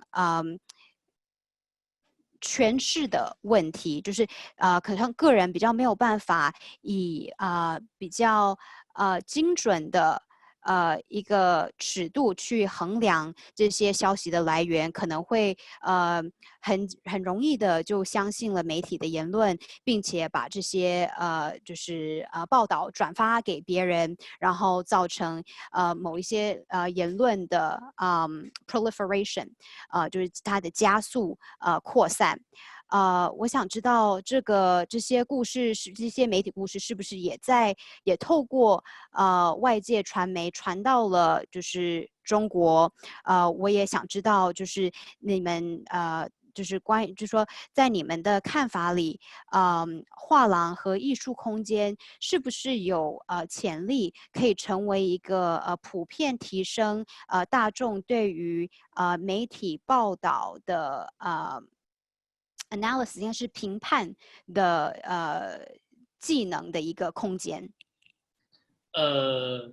非常有意思的问题。其实我就想讲几个现实。其实我觉得在整个疫情中间，我们不断的在传播各种消息，但是我们有对一些现实也经常往往是有一些忽略。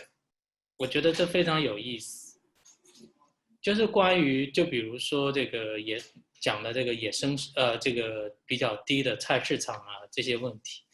其实我们会发现武汉的这个疫情的传播，虽然我们证明发现这个野生动物是会携带这个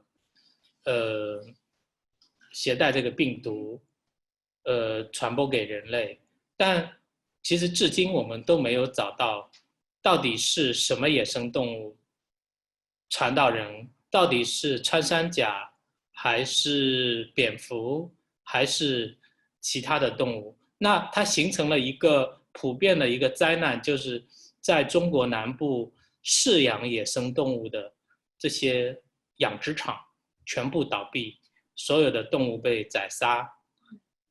那最近的发生的一例关于这个新冠北京传播的这个案例呢，恰恰是发生在这个高级市场。因为这个现代的生活冷链，就是这个冷冻运输的这个冷链呢，它是一个高级的市场。我相信在纽约也会，在多伦多也是，我们全世界都在运用这个冷链，这是一个高级市场的一个标准。因为这个传统的这种低级市场的冷链的这个标准就更低。那这个病毒是寄存在这个冷链上传播给人的。到今天来说，从昨天前天的新闻里会不断的发现这个病毒是在冷链里的。那所以这个高级、低级、原始，我们是不是带有鲜艳的经验去判断了这个问题，紧接着去转发和传播这个概念。那这个概念我们首先就要来检视，在我们过去怎么会形成这样对于这个事情判断，这是高级的，这是低级的，这是原始的，这是落后的，这是先进的呢？其实我们要质问的是这个问题。This is a very interesting question. So a few facts that I want to highlight. We find that we too will continually spread certain stories or narratives and perhaps overlook certain truths, even in our own conversation. That's a certain reality, such as the problem with lower end traditional markets. So even though it has been discovered that wild animals or live animals can be carriers for the virus and cause to cause a human infection, but we have not yet discovered a specific animal that has caused the spread. Is it an armadillo? Is it something else? But meanwhile, this has resulted in a common tragedy that all of the small animal husbandry farms are having all of their animals slaughtered, and their livelihoods have been destroyed. And interestingly, in the Beijing situation, the outbreak took place at a high-end market where they use, I guess it's cold chain technology and cold storage. I believe this is, something that is also commonly seen, say in New York, in Toronto, as a strategy for food transportation and safe storage. So in the case of the high-end market, the virus was carried through the cold chain. And it started an infection, it infected somebody and started an outbreak. And so, how did our initial assessment, or rather, what does this make of our assessment of the difference between a low-end market and a high-end market? How did that initial assessment form? How did we decide, what we consider high-end and what we consider low-end, and, which is more prone to risk? I think these are very interesting questions to ask.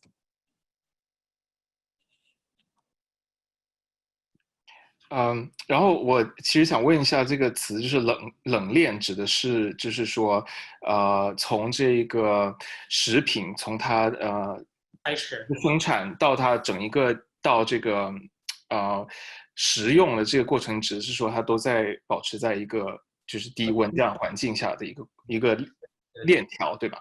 对，因为现在的这个食品加工，像北京发现的这个三文鱼，它一定是冷链的，因为它不可能鱼起来加工以后，放一天再继续进冰冻，它是马上就在一个冰冻的很冷的环境里边处理这个鱼，然后运送到世界各地。这样是一种保鲜的手法。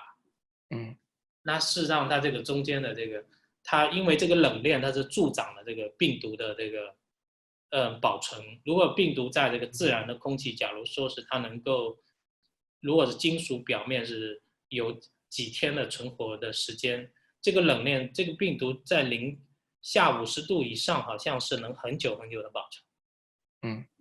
所以它这个情况就会发现，就是现在也找不清楚这个东西的来源到底是在哪里。Yun-Jou, do you want to translate, or do you want me to kind of quickly? No, I can briefly translate.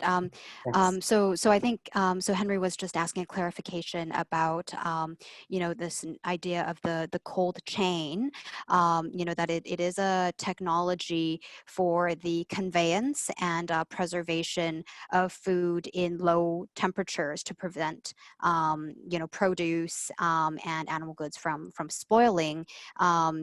But in this particular case, so basically fresh produce is perpetually, being conveyed in a cold environment to prevent temperature falling from below a certain threshold. But in this particular case, the virus was the cold chain actually served to preserve the virus, which, under normal circumstances on metallic surfaces may survive for 2 or 3 days, but actually, under, I guess it's in temperatures under 50 degrees, they're actually able to thrive for a much longer period of time. So, this technology that we thought would protect us from disease or infection, in fact, has exposed us to greater risk.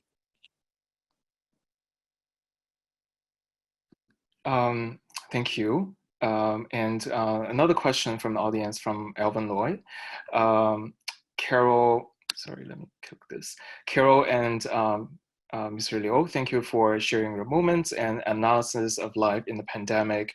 In your holistic approach to understanding the life, work, and context of artists in your research, writing, and curating, has there been a particular moment in an artist's life or an artwork that has been enriched your negotiations of daily life under the pandemic?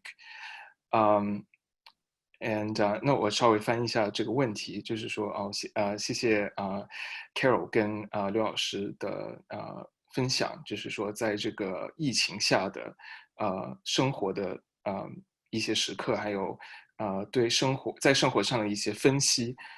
的想法。然后在因为I'm trying to kind of frame this question a little bit.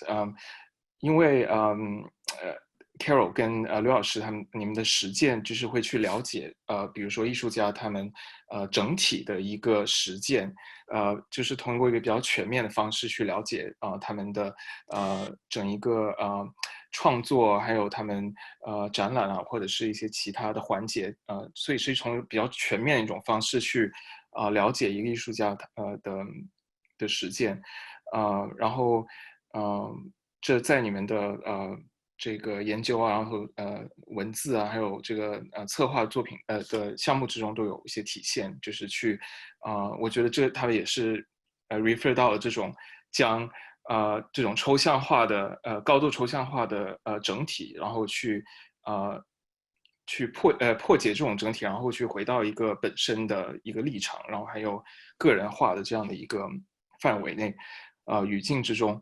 那有没有哪一位？然后这个问题他说有没有在哪一位的艺术家的生活中一个特定的时刻，或者是说一件特定的作品，让你们在疫情下的日常生活中有启示，或者增进了你们的这个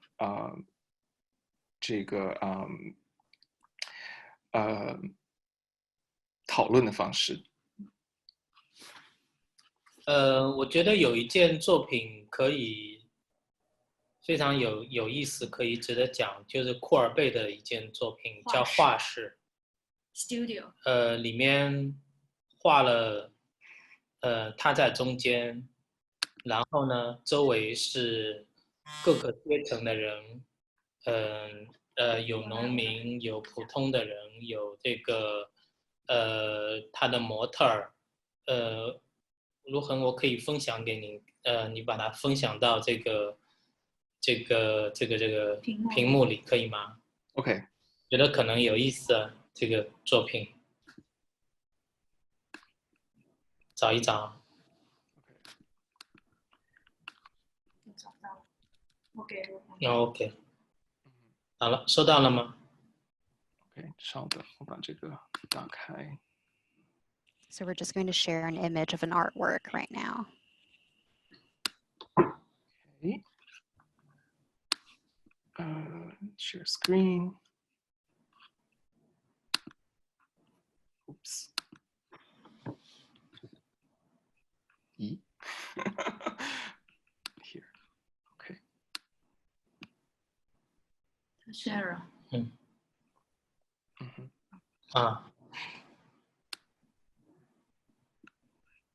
我觉得这一件作品，它体现了一种平等。他将他的生活里的所有的所有的人、所有的角色、所有的社会地位纳入到同一个画面。而今天我们的世界是并没有把所有的人纳入到这个秩序。所以在讨论艺术的时候，其实我们也没有把艺术家的生涯纳入到艺术世界里来讲，而我们只是功利化的在选择某一个瞬间，而恰恰它这个画面的瞬间，再一次告诉我们，我们怎么把这个世界上所有的东西纳到我们的视野里，平等的观看，而不是带有猎奇的观看。So in this image, you'll see that the artist is in the center, but around him is an array of people from all walks of life. And I think this is very worth examining, is well worth examining, because today in our world, we have not incorporated everyone into the artistic world order, and similarly, we have not included the artist's life and everything and all the influences within it.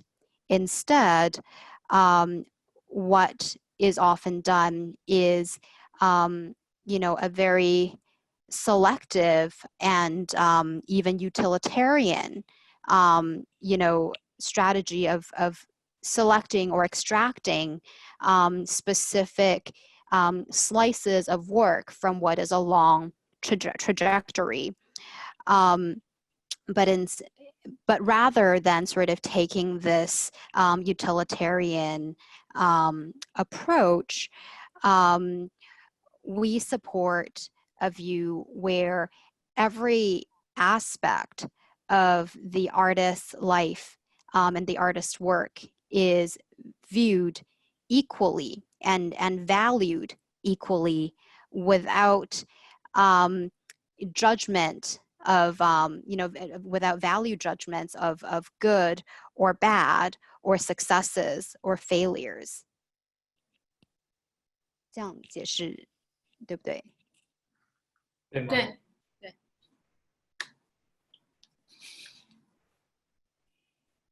好的。So let's get back to the other questions that we have. Thank you so much for that.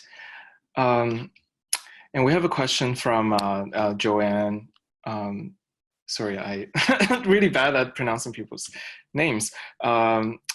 I was wondering if you could return to a comment you made earlier about the nature and ambitions of questions posed by artists in the earlier part of the 20th century. 稍微翻译一下这个问题，就是 Joanne 的问题。他说，你们可不可以回到刚才你们之前有讲的关于说，艺术在20世纪前期艺术家们提出的问题，一些问题的性质和他的一些创想。Is that accurate? Hello, Joanne. Hello, Joanne.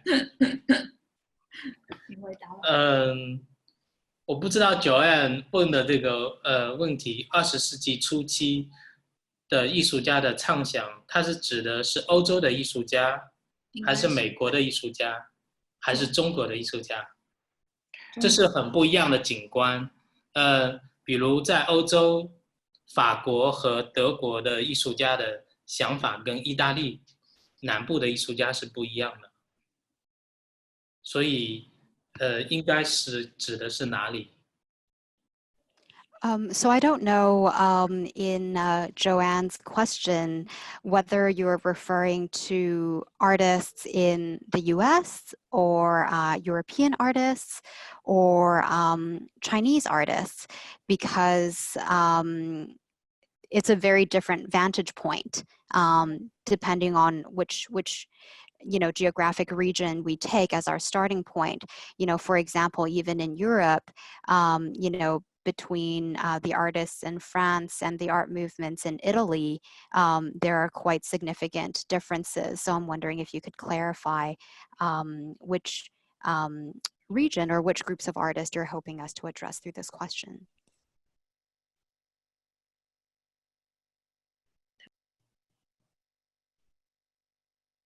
China 中文。假如我要再讲中国的艺术家，在20世纪初，在面临什么样的问题，我可不可以以这个为设定，讲中国的艺术家？ So perhaps what I could do is I could take your question to refer to, Chinese artists in the early 20th century. Does that make sense? 在中国20世纪初，分很多类的艺术家，比较积极，比较对于新的秩序有好感和带有非常强大的欲望去接受新的艺术和这个世界的秩序，了解世界那就像刘海粟这样的艺术家，他们深受法国的印象派和野兽派艺术的影响，同时他们在当时在中国也是积极的反思这样的艺术在中国应该怎么做，如何反思什么是中国的艺术。那还有另外一派的艺术家是从对于中国的传统艺术依然有非常大的信心，和对于现代主义的经验也有好感的艺术家，比如陈思曾，他们会在考虑，就是说如何重新叙述中国的艺术历史。那所以在中国20世纪初期，有2批这样的艺术家，在拉开了这个泛泛的讲，有这样2批的艺术家。So in early 20th century China, there were many different types of artists, but broadly there are 2 types. There are artists who were enthusiastic, about the New World Order and, desired to embrace it. For example, Liu Haishu, who was deeply influenced by the French Impressionists and, dedicated himself to exploring how to implement these techniques and methodologies in contemporary Chinese art. There are also a second stream of artists who are maybe more informed by Fauvism, such as 陈世珍。刘老师，可能这个部分能不能请你再重复一遍，因为我刚才可能听得不是很清楚。Maybe I can help. Basically, what Liu Ding was saying, that artists like Chen Shizheng represent another strand of thinking that was very prominent around that time. And this group of artists and theoreticians, they have a lot of confidence in the lineage of Chinese art history and traditions, not as influenced by Western artistic movements, such as Liu Haishu's group of artists. And they were very much engaged in making efforts to rewrite Chinese art history. 对，重新编织中国艺术史的叙述。Rewriting and recreating a new sequence of art historical narratives in China. 所以在当时的中国艺术界，基本上形成了这个两种力量，但是其实这2种力量在当时并没有太大的冲突。他们都是在同一个背景，就是说，在1840年代以后呢，就是说中国的艺术，中国的社会希望成为一个更为发达的现代社会的这样的一个背景下出现的。所以在早期接受西方的艺术的时候，更多是实用美术，比如说如何画图，画一个图纸，如何做图案，如何画地图。这一些艺术家，比如刘海粟早年就是学习如何画图案，如何画布景这样的一个背景出来的。那陈思曾的年龄更大一点，但是他们同样是在这样的一个想法里边出来的，这是形成了这个20世纪早期的艺术格局。So at the time, there were, broadly speaking, 2 forces that existed within the contemporary Chinese art community, but the 2 forces, were not in conflict with one another because they shared the same broader context or historical background, of the 1840s, when, as a whole, Chinese art and Chinese society was striving to become more progressive. And so a lot of their engagement with Western art really focused on practical, the practical and the technical, learning how to draw, learning how to make maps, how to draw settings. And so, for example, Liu Haishu very much came out of that, kind of background where he learned, he was learning how to draw landscapes, I guess, Beijing, yeah, backdrops. And Cheng Shizheng is, a little bit older, but essentially they emerged out of the same historical context.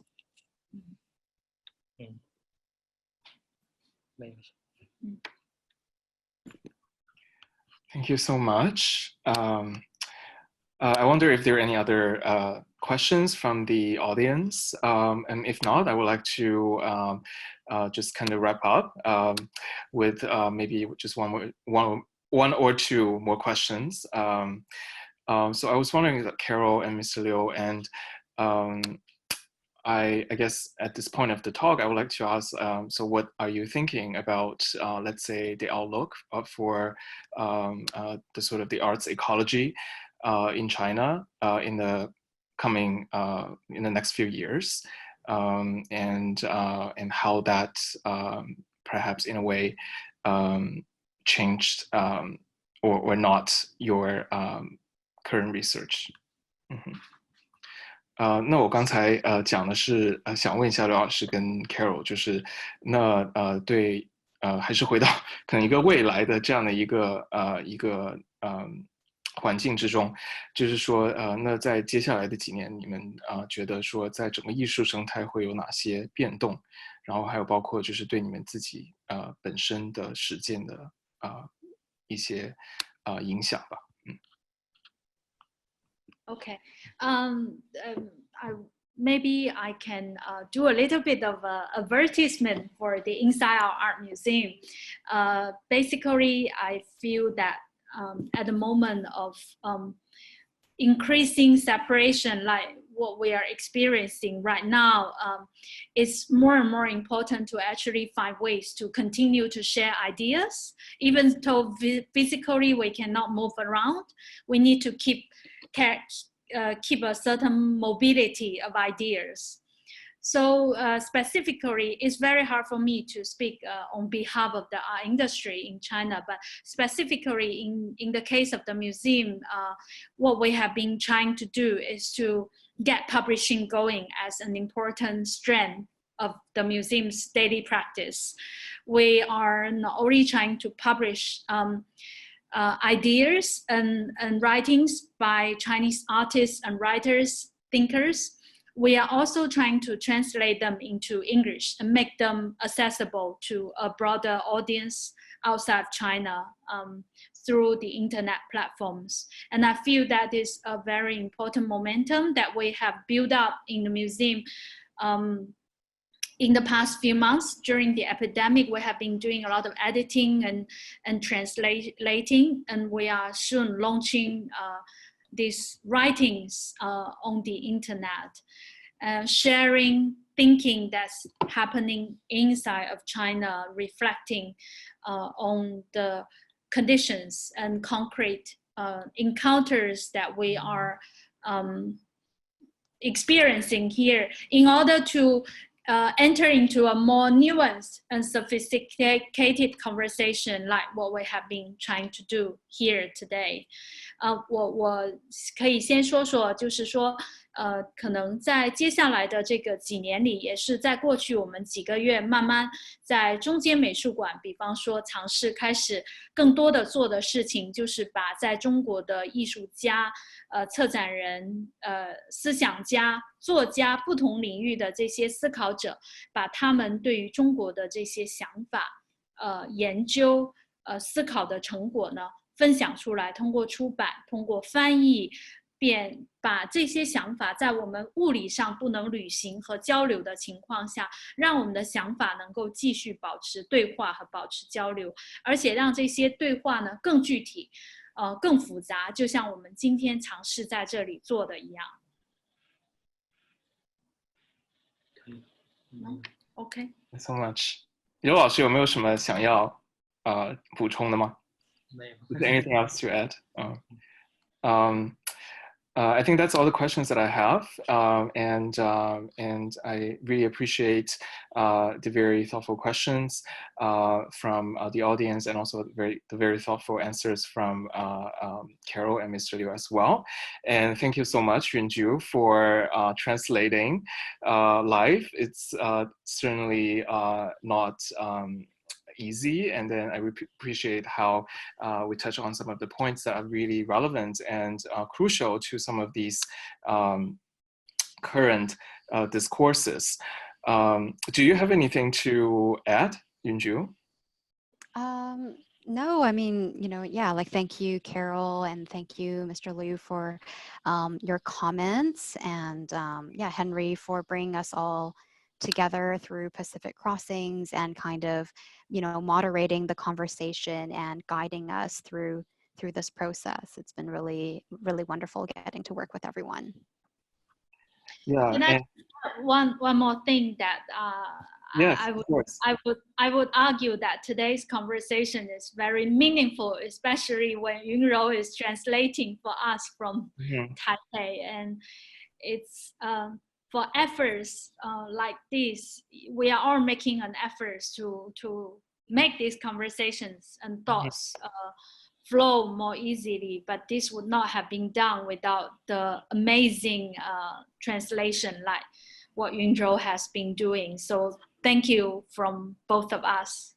Thank you. It's certainly very meaningful and significant to kind of shift tables a little bit, because we are including the I would say, like, we have the opportunity to really to examine, to hear the thoughts in its original language, and then through the translation as a vessel, and then we'll be able to really to maybe not 100% on some of these points, because there's always a lot of things lost in translation.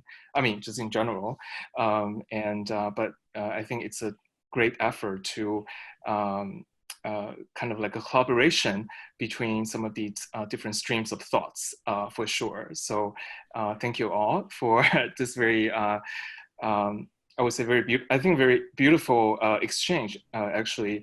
And just lastly, some housekeeping stuff for every one of us. So the talk is recorded, so we will make it online. So if you missed it, or you have to go somewhere else, or you are like, I don't know, 3 a.m. in the morning, where you are right now, you'll be able to revisit this conversation.